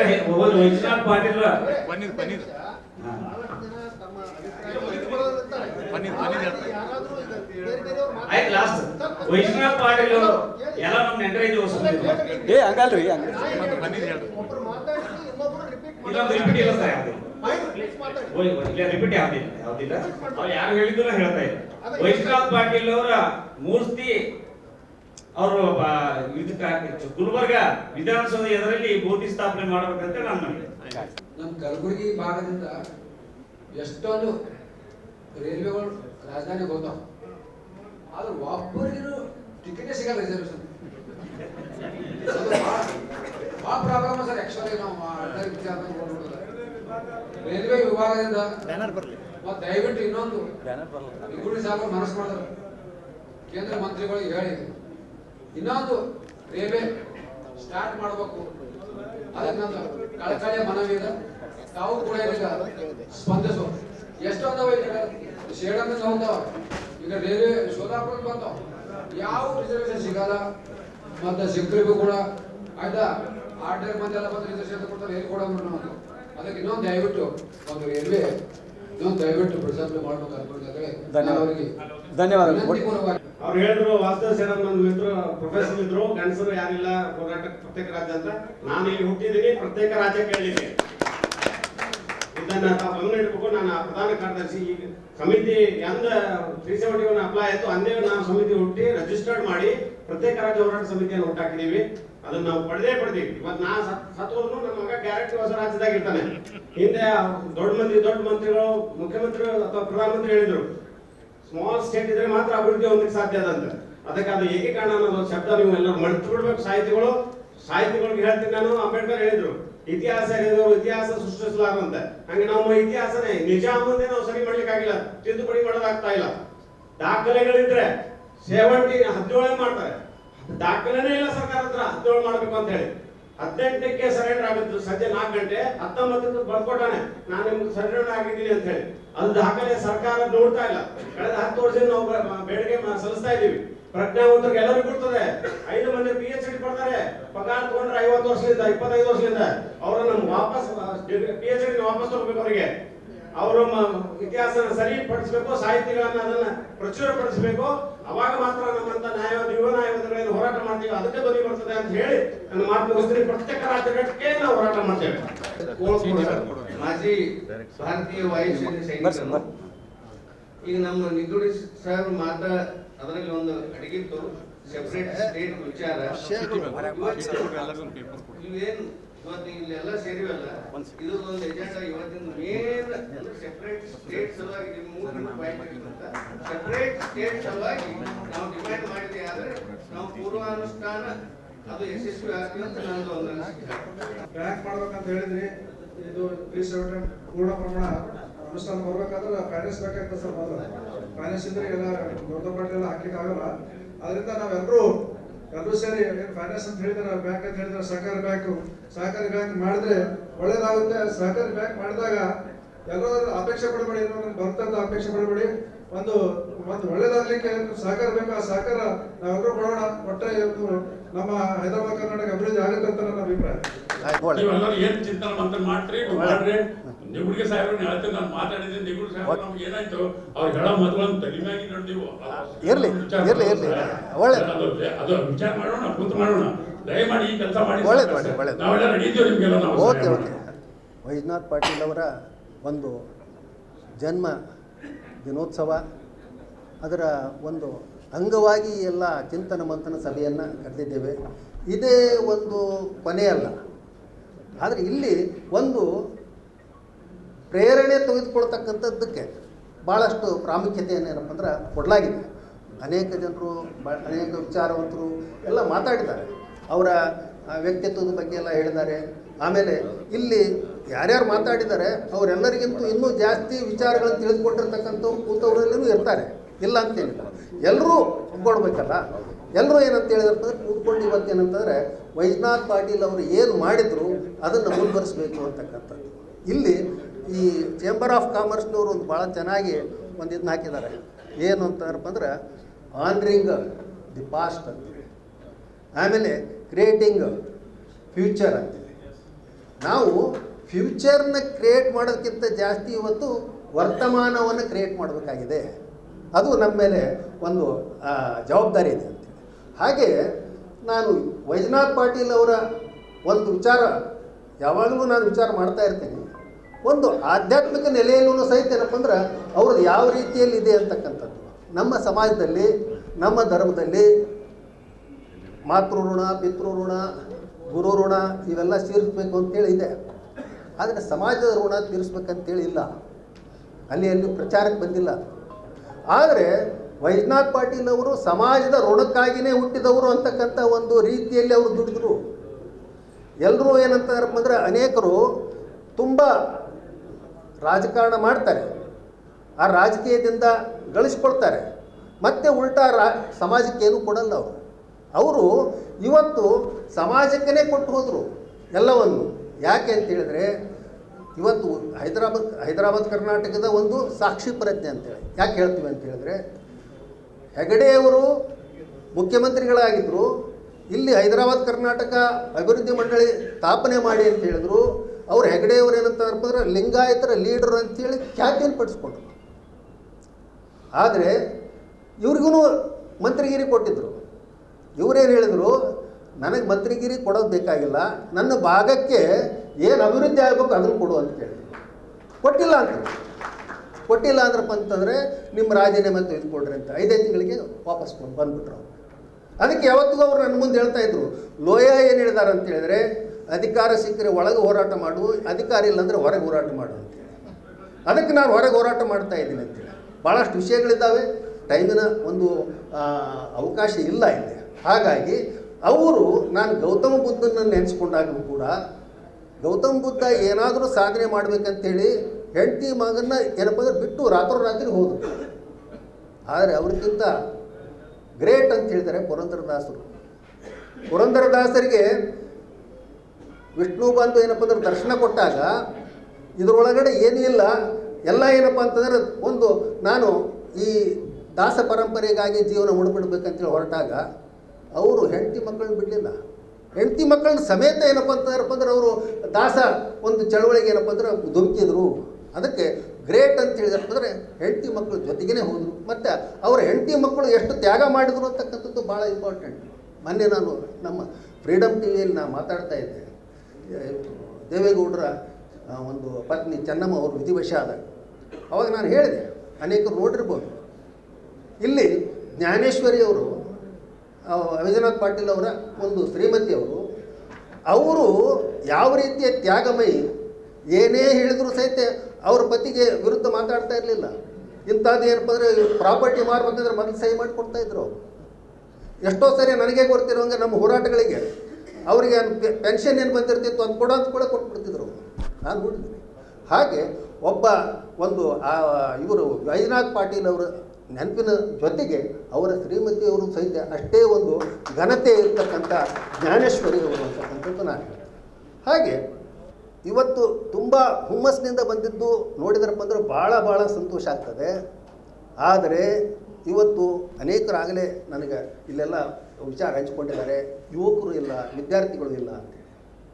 ಅದು ಇಲ್ಲ ಅಂತ ಹೇಳಿದ್ರಪ್ಪ ಅಂತಂದ್ರೆ ಅದೊಂದು ಸಮಯ ಬರುತ್ತೆ. ಅದಕ್ಕೆ ಇವತ್ತು ಕಾಕ್ರೋಚ್ ಚಳುವಳಿ ಬಂತು ಅಂತ ಹೇಳಿದ್ರಪ್ಪ ಅಂತಂದ್ರೆ ಅದಕ್ಕೆ ಬೇರೆ ಬೇರೆ ಕಾರಣಗಳಿದ್ದಾವೆ, ಹೌದ್ರಾ? ಇವತ್ತು ಅನೇಕರು ಇಲ್ಲಿ ಯಾವ ರೀತಿಯಲ್ಲಿ ಹೋರಾಟಗಳು ಮಾಡ್ತಾ ಇದ್ದಾರೆ ಇಂಡಿಯಾದೊಳಗಡೆ ಅಂತಕ್ಕಂಥದ್ದು ಸಹಿತ ಭಾಳ ಇಂಪಾರ್ಟೆಂಟು. ಅಮೇರಿಕಾದ CA ಫಂಡ್ ತಿಂತಾರೆ, ಅಮೇರಿಕಾದ ಒಂದು ಗುಪ್ತಚರ ಇವ್ರುಗಳಿಂದ ಏನಪ್ಪ ಅಂದ್ರೆ ದುಡ್ಡು ತೊಗೊಂಡು ಹೋರಾಟ ಮಾಡತಕ್ಕಂಥ ಇವತ್ತು ಕೆಲಸಗಳು ಆಗ್ತಾ ಇದ್ದಾವೆ. ಇವತ್ತು ಕಾಕ್ರೋಚಿದ್ದು ಒಂದು ಜನತಾ ಪಾರ್ಟಿದು ಹೋರಾಟ ಆಯಿತು, ಕರೆಕ್ಟು. ಅಲ್ಲೇನಾಯಿತು, ವಿದ್ಯಾರ್ಥಿಗಳು ಎಷ್ಟಿದ್ರು, ಅದಕ್ಕೆ ವಿದೇಶಿ ಶಕ್ತಿಗಳು ಎಷ್ಟು ಕೈ ಕೂಡಿಸಿದ್ರು, ಅದು ಇಂಪಾರ್ಟೆಂಟ್. ಇವತ್ತು ಅಲ್ಲಿ ಕೆನಡಾದಲ್ಲಿರ್ತಕ್ಕಂಥ ಒಬ್ಬ 10 ಕೋಟಿ ಡಿಕ್ಲೇರ್ ಮಾಡ್ತಾನೆ, ಯಾರು ಖಲಿಸ್ತಾನ್ ಚಳುವಳಿಗಾರ. ಆ ರೈತರ ಹೋರಾಟ ಅಂತ ಹೇಳಿದ್ರು, ರೈತರ ಹೋರಾಟದಲ್ಲಿ ಏನಪ್ಪ ಅಂದ್ರೆ ಖಲಿಸ್ತಾನ್ ಜೆಂಡಾ ಏರಿಸಿದ್ರು, ಟೆರರಿಸ್ಟ್ ಬಂದರು ಅವರು. APMC 2 ದಲಾಲಿ ಅಂಗಡಿ ಅವ್ರ ಚಳುವಳಿಯಾಗಿ ಪರಿವರ್ತನೆ ಆಯ್ತು. ಅದನ್ನು ಸಹಿತ ವಿಚಾರ ಮಾಡಬೇಕು ನಾವು. ಹಾಗೆ ಇವತ್ತು ನಮ್ಮ ಸಂಪೂರ್ಣ ಅನುಷ್ಠಾನ ಹೇಗಾಗಬೇಕು ಅಂತಕ್ಕಂಥ ವಿಚಾರಕ್ಕೆ ಬಂದಾಗ ನಮ್ಮ ಈ ರೈತರು ಮುಖ್ಯ, ಇಲ್ಲಿರ್ತಕ್ಕಂಥ ಕಾರ್ಮಿಕರು ಮುಖ್ಯ. ರೈತ ಕಾರ್ಮಿಕರನ್ನು ಒಗ್ಗೂಡಿಸಿಕೊಂಡು ಒಂದು ಯುವ ಮತ್ತು ವಿದ್ಯಾರ್ಥಿ ಸಮೂಹಗಳನ್ನು ಏನಪ್ಪ ಅಂದ್ರೆ ನಾವು ಬೆಳೆಸ್ತಕ್ಕಂಥದ್ದು ಕೆಲಸ ಆಗಬೇಕು. ಇಲ್ಲದೆ ಹೋದರೆ ಸಂಪೂರ್ಣ ಅನುಷ್ಠಾನ, ಸಂಪೂರ್ಣ ಏನಪ್ಪ ಅಂತಾರಪ್ಪ ಅಂದ್ರೆ ಇವತ್ತು ಇಲ್ಲಿ ಅಭಿವೃದ್ಧಿ ಅಂತಕ್ಕಂಥದ್ದು ಆಗಲಿಕ್ಕೆ ಆಗೋದಿಲ್ಲ. ಯಾಕಂದ್ರೆ ಇವತ್ತು ನಂಜುಂಡಪ್ಪ ಅವರದ್ದು ಇರ್ಬೋದು, ಗೋವಿಂದರಾವ್ ಅವರದ್ದು ಇರ್ಬೋದು, ಎಲ್ಲ ಏನಾಗಿದ್ದಾವೆ, ಅವರು ಏನು ಒಂದು ಶಿಫಾರಸು ಮಾಡಿದ್ದಾರೆ, ಆ ಶಿಫಾರಸು ಮೇಲೆ ಇಲ್ಲಿ ಅಭಿವೃದ್ಧಿ ಆಗಲ್ಲ. ಆ ಶಿಫಾರಸುಗಳನ್ನು ಮೀರಿರ್ತಕ್ಕಂಥ ಒಂದು ಶಿಫಾರಸುಗಳನ್ನು ನಾವು ಮಾಡಬೇಕಾಗಿದೆ ಇವತ್ತು. ಅವರು ಸಾಂಸ್ಕೃತಿಕವಾಗಿ ಏನಂತ ಅಂದ್ರೆ ಮೀಸಲಾತಿ ಕೊಡಬೇಕಂತೇಳಿ ಇಲ್ಲಿ ಒಬ್ಬರು ಮಾತಾಡಿದರು. ಸಾಂಸ್ಕೃತಿಕ ಮೀಸಲಾತಿ ಅಂದ್ರಪ್ಪ ಅಂದರೆ ಇಲ್ಲಿಯವರೇ ಒಂದು ವೈಸ್ ಚಾನ್ಸಲರ್ ಆಗಬೇಕಂತೇಳಿ. ಆದರೆ ಏನಾಗ್ತಾ ಇದೆ, ಬೇರೆ ಬೇರೆಯವ್ರು ಆಗ್ತಾ ಇದ್ದಾರೆ. ಇಲ್ಲಿಯವರೇ ನಮ್ಮ ಭಾಗದವರೇ ಮಂತ್ರಿಗಳಾಗ್ತಾರ? ಆಗಲ್ಲ. ವಲಸಿಗರು ಬಂದು ಮಂತ್ರಿಗಳಾಗ್ತಾರೆ. ಇದು ಸಹಿತ ಏನಪ್ಪ ಅಂದ್ರೆ ಹೋಗಬೇಕು. ವಲಸೆ ರಾಜಕಾರಣ, ದುಡ್ಡಿನ ರಾಜಕಾರಣ. ಅವ್ರು ಹೇಳಿದರು ತಂಗಡಿಗೆ ಅವ್ರು ಎಲ್ಲಿಂದ ಬಂದರು? ಅದು ಪಕ್ಕದ ಬಿಜಾಪುರ. ಇವತ್ತು ತಂಗಡಿಗೆಯವರು ಬಿಜಾಪುರದಿಂದ ಬಂದು ಅಲ್ಲಿ ಆಗಿ ಇವತ್ತು ಏನೆಲ್ಲ ಆಗ್ತಾ ಇದೆ ಕುಷ್ಟಗಿ, ಕೊಪ್ಪಳ ಜಿಲ್ಲೆಗಳಲ್ಲಿ ಎಲ್ಲ ಬೋಗಸ್ ಸರ್ಟಿಫಿಕೇಟ್ಗಳು ಆಗ್ತಾ ಇದ್ದಾವೆ. ಅವ್ರ ಕೈಯಲ್ಲಿ ಅಧಿಕಾರ ಇದೆ, ಅದನ್ನು ಸಹಿತ ವಿಚಾರ ಮಾಡಬೇಕು ನಾವು. ಯಾವ ರೀತಿಯಲ್ಲಿ ವಲಸೆ ರಾಜಕಾರಣಿಗಳು ಬಂದು ಇಲ್ಲಿ ಬೋಗಸ್ ಸರ್ಟಿಫಿಕೇಟ್ ಸೃಷ್ಟಿ ಮಾಡ್ತಾರೆ ಅಂತಕ್ಕಂಥದ್ದು. ಆಮೇಲೆ ಮುಖ್ಯವಾಗಿ ನಾನು ಜಾಸ್ತಿ ಮಾತಾಡ್ಲಿಕ್ಕೆ ಹೋಗಲ್ಲ. ಈ ಎಚ್ ಕೆ ಪಾಟೀಲ್ ಅವರು ಅಲ್ಲಂಪ್ರಭು ಅವರು ಸರಿಯಾಗಿ ಕೇಳಿಸ್ಕೊಳ್ಬೇಕು. ಯಾಕಂತ ಹೇಳಿದ್ರೆ ಎಚ್ ಕೆ ಪಾಟೀಲ್ರ ಒಂದು ಕಮಿಟಿಯ ಮುಂದೆ ಹೋಗಿ ಅವ್ರು ಏನಪ್ಪ ಅಂತಂದ್ರೆ ತಮ್ಮ ಬೇಡಿಕೆಗಳನ್ನ ಇಟ್ಟರು ಅಂತ ಹೇಳಿದರು. ಆದರೆ ಎಚ್ ಕೆ ಪಾಟೀಲ್ ಎಲ್ಲಿಯವರು ಬಾಂಬೆ ಕರ್ನಾಟಕ ಎಲ್ಲ ವಲಸೆ. ನಮಗೆ ಯಾಕೆ ಬೇಕು? ನಮ್ಮಲ್ಲಿ ಆ ರೀತಿಯದ್ದವ್ರು ಇದ್ದಿಲ್ವಾ? ಹೈದರಾಬಾದ್ ಕರ್ನಾಟಕದ ಒಂದು ಅನುಷ್ಠಾನ ಸಮಿತಿಗೆ ಸಬ್ ಕಮಿಟಿ, ಕ್ಯಾಬಿನೆಟ್ ಸಬ್ ಕಮಿಟಿಗೆ ಎಚ್ ಕೆ ಪಾಟೀಲ್ ಬಂದರು. ಅದನ್ನು ನಾವು ವಿರೋಧಿಸಿ ಅದನ್ನ ವಿರೋಧ ಮಾಡಿ ನಾನು ಹೋಗಲಿಲ್ಲ. ಇವತ್ತೇನಾಗಿದೆ, ಅನೇಕರು ಎಚ್ ಕೆ ಪಾಟೀಲ್ನ ಬಾಲ ಬಡುಕರು ಇವತ್ತೇನು ಮಾಡ್ತಾ ಇದ್ದಾರೆ ಅಂತ ಹೇಳಿದ್ರಪ್ಪ ಅಂದರೆ ಈ ಕಲ್ಯಾಣ ಕರ್ನಾಟಕದ ಅಭಿವೃದ್ಧಿ ಅದು ಇದು ಅಂತ ಹೇಳ್ತಾ ಇದ್ದಾರೆ. ಆದ್ರಪ್ಪ ಅಂದರೆ ಇವತ್ತೇನಾಗ್ತಾ ಇದೆ ಸರ್ಕಾರದಲ್ಲಿ ಅಂತ ಹೇಳಿದರೆ ಇದೇ ಎಚ್ ಕೆ ಪಾಟೀಲ್ರು ನಮ್ಮ ಭಾಗದ ಒಂದು ವಿಲನ್. ಯಾಕೆ ಇಲ್ಲಿ ನಮಗೆ ಈ ಹೈದರಾಬಾದ್ ಕರ್ನಾಟಕ ವಿಶೇಷ ಒಂದು ಸ್ಥಾನಮಾನ ಕೊಟ್ಟಿದ್ದರಿಂದ, ಉದ್ಯೋಗ ಮತ್ತು ಶಿಕ್ಷಣದಲ್ಲಿ ಮೀಸಲಾತಿ ಆಗಿದ್ದರಿಂದ ಇವತ್ತು ಬೇರೆ ಜಿಲ್ಲೆಗಳಿಗೆ ಅನ್ಯಾಯ ಆಗ್ತಾ ಇದೆ ಅಂತೇಳಿ ಅವ್ರು ಪತ್ರ ಬರೆದರು. ನೋಡಿ ಇದು ಹೆಂಗಂದರೆ ಅವರ ಪಕ್ಷದ ಒಬ್ಬ ನಾಯಕ ಸೆಷನ್ನಲ್ಲಿ ಪಾರ್ಲಿಮೆಂಟ್ನಲ್ಲಿ ಯಾವಾಗಲೂ ಕೈಯಲ್ಲಿ ಸಂವಿಧಾನ ಹಿಡ್ಕೊಂಡಿರ್ತಾರೆ. ಸಂವಿಧಾನದ ಪ್ರಕಾರ ನಾವು ನಡ್ಕೋಬೇಕು ಅಂತೇಳಿ ಸಂವಿಧಾನ ನಮಗೆ ಕೊಟ್ಟಿದೆ ಇದನ್ನ ತಿದ್ದುಪಡಿಯನ್ನು. ಈ ಮುಂಚೆ ಹಲವಾರು ಹಿಂದೆನೇ ಯಾವುದು ಧರ್ಮಸಿಂಗ್ ಅವ್ರ ಕಾಲದಲ್ಲಿ ಅದು ಇದು ನಮಗೆ ಭಿಕ್ಷೆಯಾಗಿ ಬರ್ತಾ ಇತ್ತಿದ್ದು ಯಾವುದು ಈ ಹೈದರಾಬಾದ್ ಕರ್ನಾಟಕ ಅಂತಕ್ಕಂಥದ್ದು. ಯಾವಾಗ ಪಾರ್ಲಿಮೆಂಟ್ನಲ್ಲಿ ಸಂವಿಧಾನ ತಿದ್ದುಪಡಿ ಆಯಿತು ಆವಾಗ ನಮ್ಮ ಹಕ್ಕಾಯ್ತದು. ಭಿಕ್ಷೆಗೂ ಮತ್ತು ಹಕ್ಕಿಗೂ ವ್ಯತ್ಯಾಸ ಇದೆ. ಹಕ್ಕು ಮಾಡಿದ್ದು ಯಾರು ಅಂತಕ್ಕಂಥದ್ದು, ಆ ಹಕ್ಕನ್ನು ಕಸಿದುಕೊಳ್ತಾ ಇರ್ತಕ್ಕಂಥ ಪಿತೂರಿಗಳು ಹೇಗೆ ನಡೆದಿದ್ದಾವೆ ಅಂತೇಳಿ ನಾವು ವಿಚಾರ ಮಾಡಬೇಕಾಗಿದೆ. ಇವತ್ತು ನಮ್ಮ ಹಡಗಿಗೆ ಯಾರು ತೂತು ಕೊರಿತಾ ಇದ್ದಾರೆ ಅದನ್ನು ವಿಚಾರ ಮಾಡಬೇಕಾಗಿದೆ. ಅವರ ಬಾಲ ಬಡುಕರಾಗಿ ಹೋಗಿ ಅಲ್ಲ, ಅವ್ರ ಜೊತೆಗೆ ಸೇರ್ಕೊಂಡಿದ್ದಾರೆ ಭಾಳಷ್ಟು ಜನ. ಏನೋ ವಕ್ತಾರ ಮಾಡಿದ್ದಾರೆ ಅಂತೇಳಿ ಇನ್ನೊಂದು ಏನೋ ಒಂದು ಕೊಟ್ಟರು ಅಂಥೇಳಿ ಪ್ರಶಸ್ತಿ ಅದಲ್ಲ. ಇವತ್ತು ಅವ್ರಿಗೆ ಏನಪ್ಪ ಅಂದ್ರೆ ನಾನು ಓಪನ್ ಆಗಿ ಟಿ ವಿ ಮೂಲಕ ನಾನು ಏನಪ್ಪ ಅಂತಂದ್ರೆ ಚಾರ್ಜ್ ಮಾಡಿದೆ. ಇಡೀ ಹೈದರಾಬಾದ್ ಕರ್ನಾಟಕದ ಒಂದು ಆಕ್ರೋಶವನ್ನು ಕಟ್ಟಿಕೊಳ್ಬೇಕಾಗ್ತದೆ ಎಚ್ ಕೆ ಪಾಟೀಲ್ರವ್ರಿಗೆ ಏನಪ್ಪ ಅಂದ್ರೆ ಮಂತ್ರಿಗಿರಿ ಕೊಟ್ಟರು ಅಂತೇಳಿ ನಾನು ಇಲ್ಲಿಂದಲೂ ಸಹಿತ ಏನಪ್ಪ ಅಂದ್ರೆ ಹೇಳ್ತಾ ಇದ್ದೀನಿ.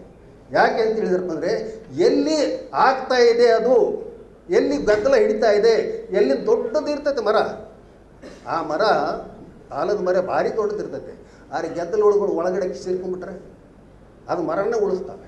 ಹಾಗೆ ಅಲ್ಲಿ ಏನಂತಕ್ಕಂಥದ್ದು ನಾನು ವೈಜನಾಥ್ ಪಾಟೀಲ್ದು ತುಂಬ ಸರಿ ಹೋಗಿ ಜಗಳ ಮಾಡಿದ್ದೇವೆ ವಿಧಾನಸೌಧದಲ್ಲಿ. ಅಲ್ಲಿ ಯಾರನ್ನು ಕೂರಿಸಿದ್ದಾರೆ, ಯಾರು ಅಲ್ಲಿ ಏನಪ್ಪ ಅಂದ್ರೆ ಇವು ಲಾಸ್ ಮಾಡ್ತಾ ಇದ್ದಾರೆ, ನಾರ್ಮ್ಸ್ ಮಾಡ್ತಾ ಇದ್ದಾರೆ. ಮತ್ತು ಇವರೇ ಕಾನೂನು ಮಂತ್ರಿ ಆಗಿದ್ದರು ಎಸ್ ಕೆ ಪಾಟೀಲ್. ಇವತ್ತು ಕಾನೂನು ಮಂತ್ರಿ ಆಗಿ ಏನಪ್ಪ ಅಂದ್ರೆ ನಮ್ಮ ವಿರುದ್ಧ ಮಾಡಿದರು, ನಮ್ಮ ಭಾಗದ ವಿರುದ್ಧ.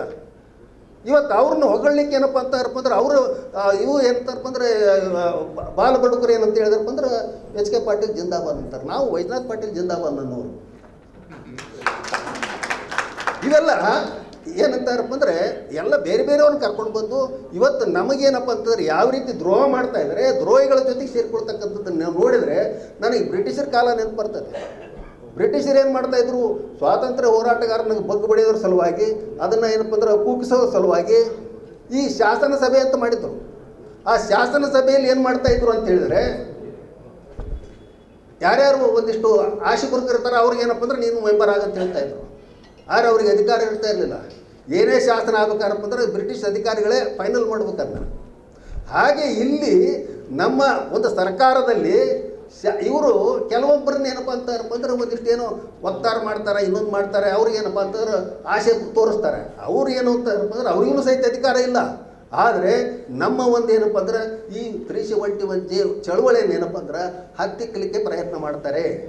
ಅದಕ್ಕೆ ನಾವೇನಪ್ಪ ಅಂದರೆ ಈ ಹಿಂದಿನ ಸಹಿತ ಏನಪ್ಪ ಅಂದ್ರೆ ನಾವು ಹೋರಾಟ ಮಾಡಿದ್ದೀವಿ.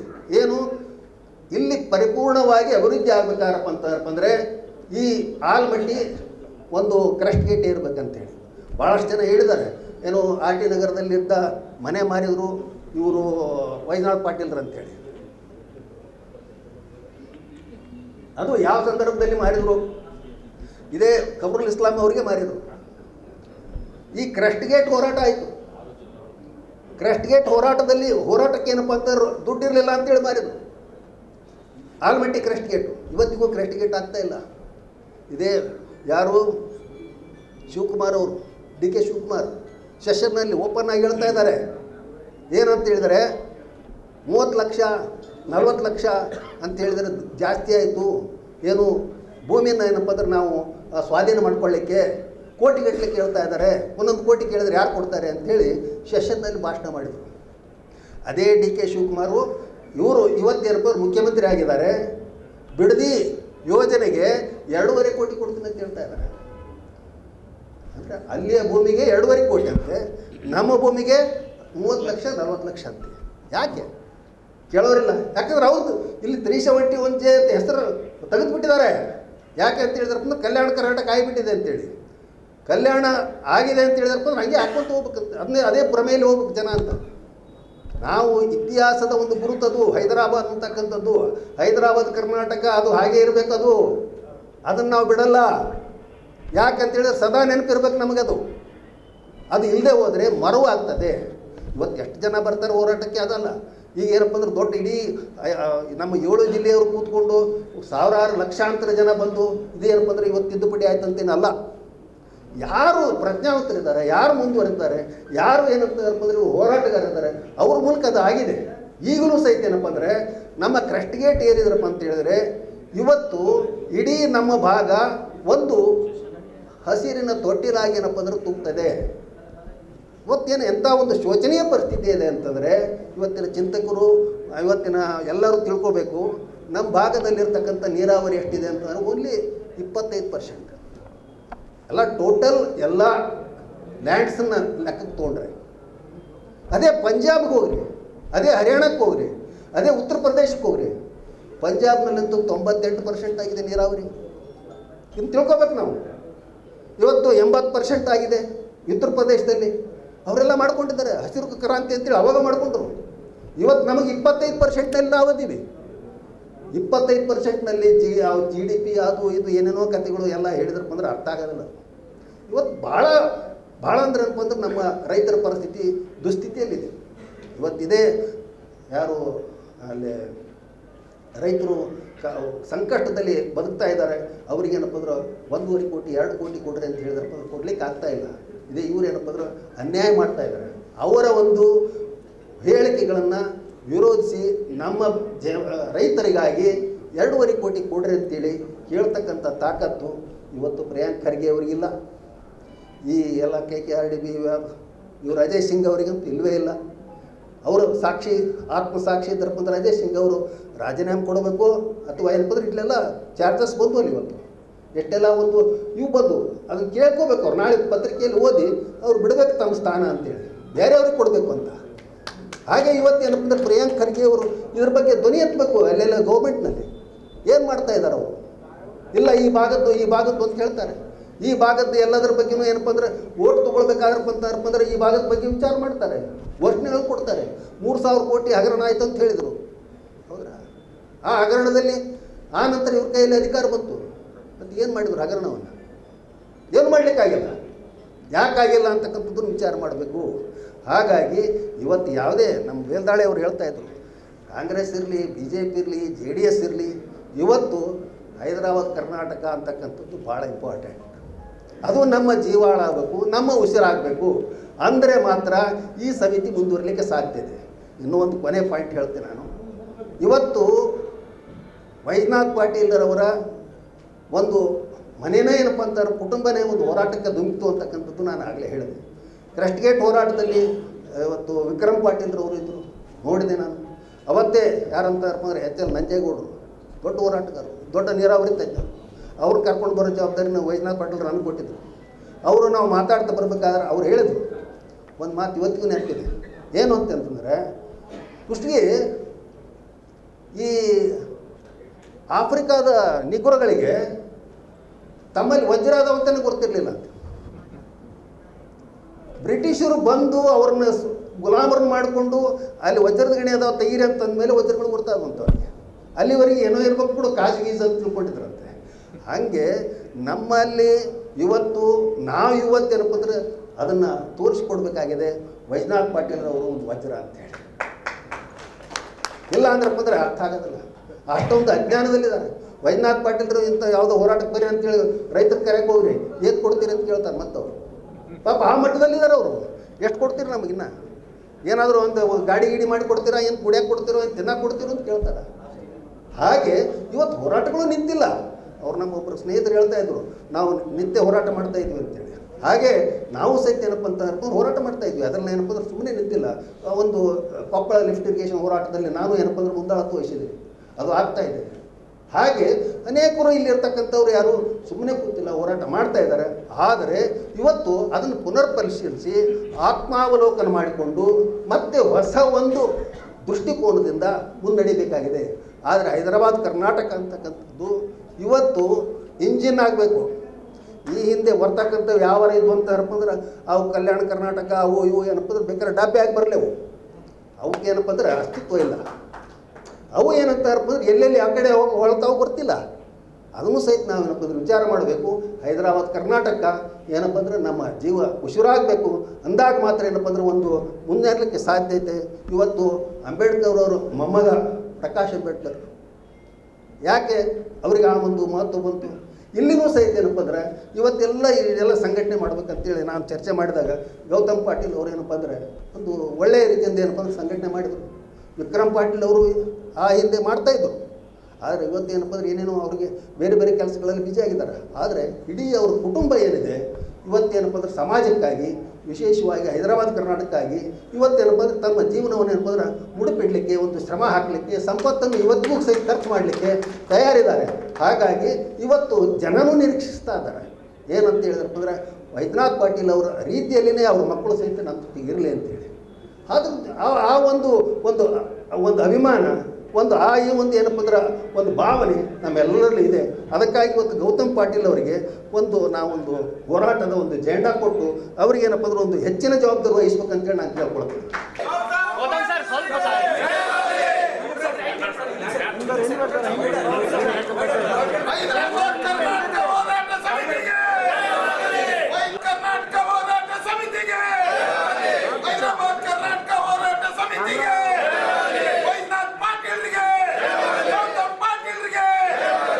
ಹೈದರಾಬಾದ್ ಕರ್ನಾಟಕದಲ್ಲಿರುವ ಖಾಲಿ ಹುದ್ದೆಗಳನ್ನು ಈ ವರ್ಷವೇ ತುಂಬಬೇಕು. ವಿಶೇಷವಾಗಿ ಪ್ರಾಥಮಿಕ, ಪ್ರೌಢ, ಜೂನಿಯರ್ ಕಾಲೇಜು, ಪದವಿ ಕಾಲೇಜು ಮಾತ್ರವಲ್ಲ, ಈ ಭಾಗದ ವಿಶ್ವವಿದ್ಯಾಲಯಗಳಲ್ಲಿ ಖಾಲಿ ಇರುವ ಶಿಕ್ಷಕ ಮತ್ತು ಶಿಕ್ಷಕೇತರ ಹುದ್ದೆಗಳನ್ನು ಆದ್ಯತೆ ಕೊಟ್ಟು ತುಂಬಬೇಕು. ಎರಡನೇದ್ದು, ಶ್ರೀ ವೈಜನಾಥ್ ಪಾಟೀಲರ ಸ್ಮಾರಕ ಭವನಗಳನ್ನು 7 ಜಿಲ್ಲೆಗಳಲ್ಲಿ ಮಾಡಿ ಅಲ್ಲಿ ಅವರ ಕಂಚಿನ ಪ್ರತಿಮೆಯನ್ನು ಅನಾವರಣಗೊಳಿಸಬೇಕು. ಹೈದರಾಬಾದ್ ಕರ್ನಾಟಕ ಜಿಲ್ಲೆಗಳ ಕಚೇರಿಯಲ್ಲಿ ಶ್ರೀ ವೈಜನಾಥ್ ಪಾಟೀಲರ ಭಾವಚಿತ್ರ ಹಾಕಬೇಕೆಂದು ಸರ್ಕಾರ ನಿರ್ಣಯ ಜಾರಿಗೊಳಿಸಬೇಕು. ಮೂರನೇದಾಗಿ, ಹೈದರಾಬಾದ್ ಕರ್ನಾಟಕದಲ್ಲಿ ಶಿಕ್ಷಣ ಮತ್ತು ಉದ್ಯೋಗದಲ್ಲಿ ಮೀಸಲಾತಿ ಇದ್ದರೂ ಸರಿಯಾಗಿ ಜಾರಿಯಾಗುತ್ತಿಲ್ಲ. ಸಾಂಸ್ಕೃತಿಕ ಮೀಸಲಾತಿಯ ಅಗತ್ಯವಿದೆ.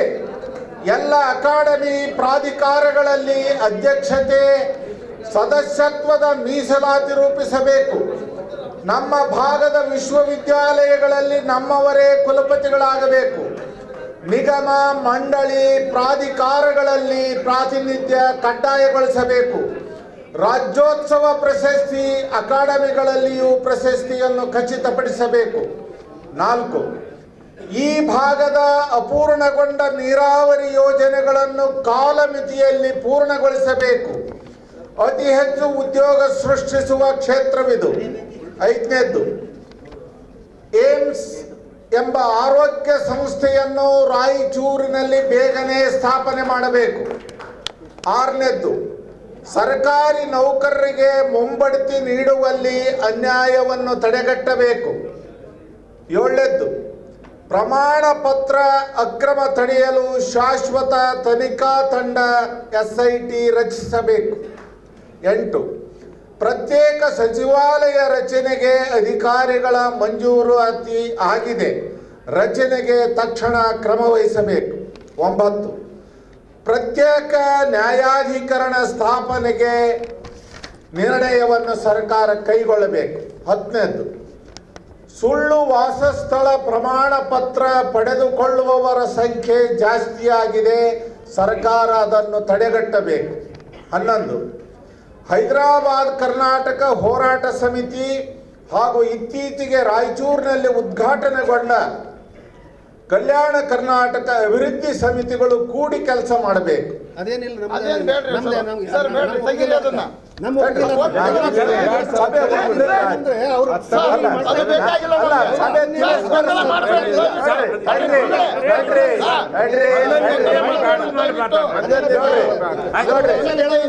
ನಮ್ಮ ಉದ್ದೇಶ ಅವ್ರ ಉದ್ದೇಶ ಬೇರೆ ಇಲ್ಲ, ಬೋಗಸದದು.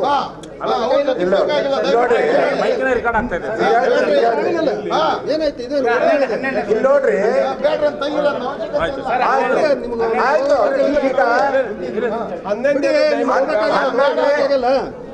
ಏನ್ ಮಾಡ್ತೀರಿ ಅದು? ನೋಡ್ರಿ, 11ನೇಯ ನಿರ್ಣಯ ಅಪೂರ್ಣ ಆಗಿದೆ, ಅದನ್ನು ಪೂರ್ಣ ಓದಿ ತಿರಸ್ಕರಿಸ.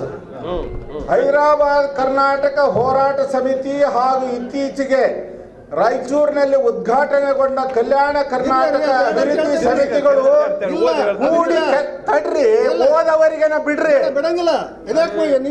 ನೀವು ಓದಿದ ಮೇಲೆ ತಿರಸ್ಕರಿಸ್ರಿ, ಪೂರ ಕೇಳ್ರಿ, ಪೂರ ಕೇಳ್ಬೇಕು, ನೀವು ಪೂರ ಕೇಳ್ಬೇಕು. ನೋಡ್ರಿ,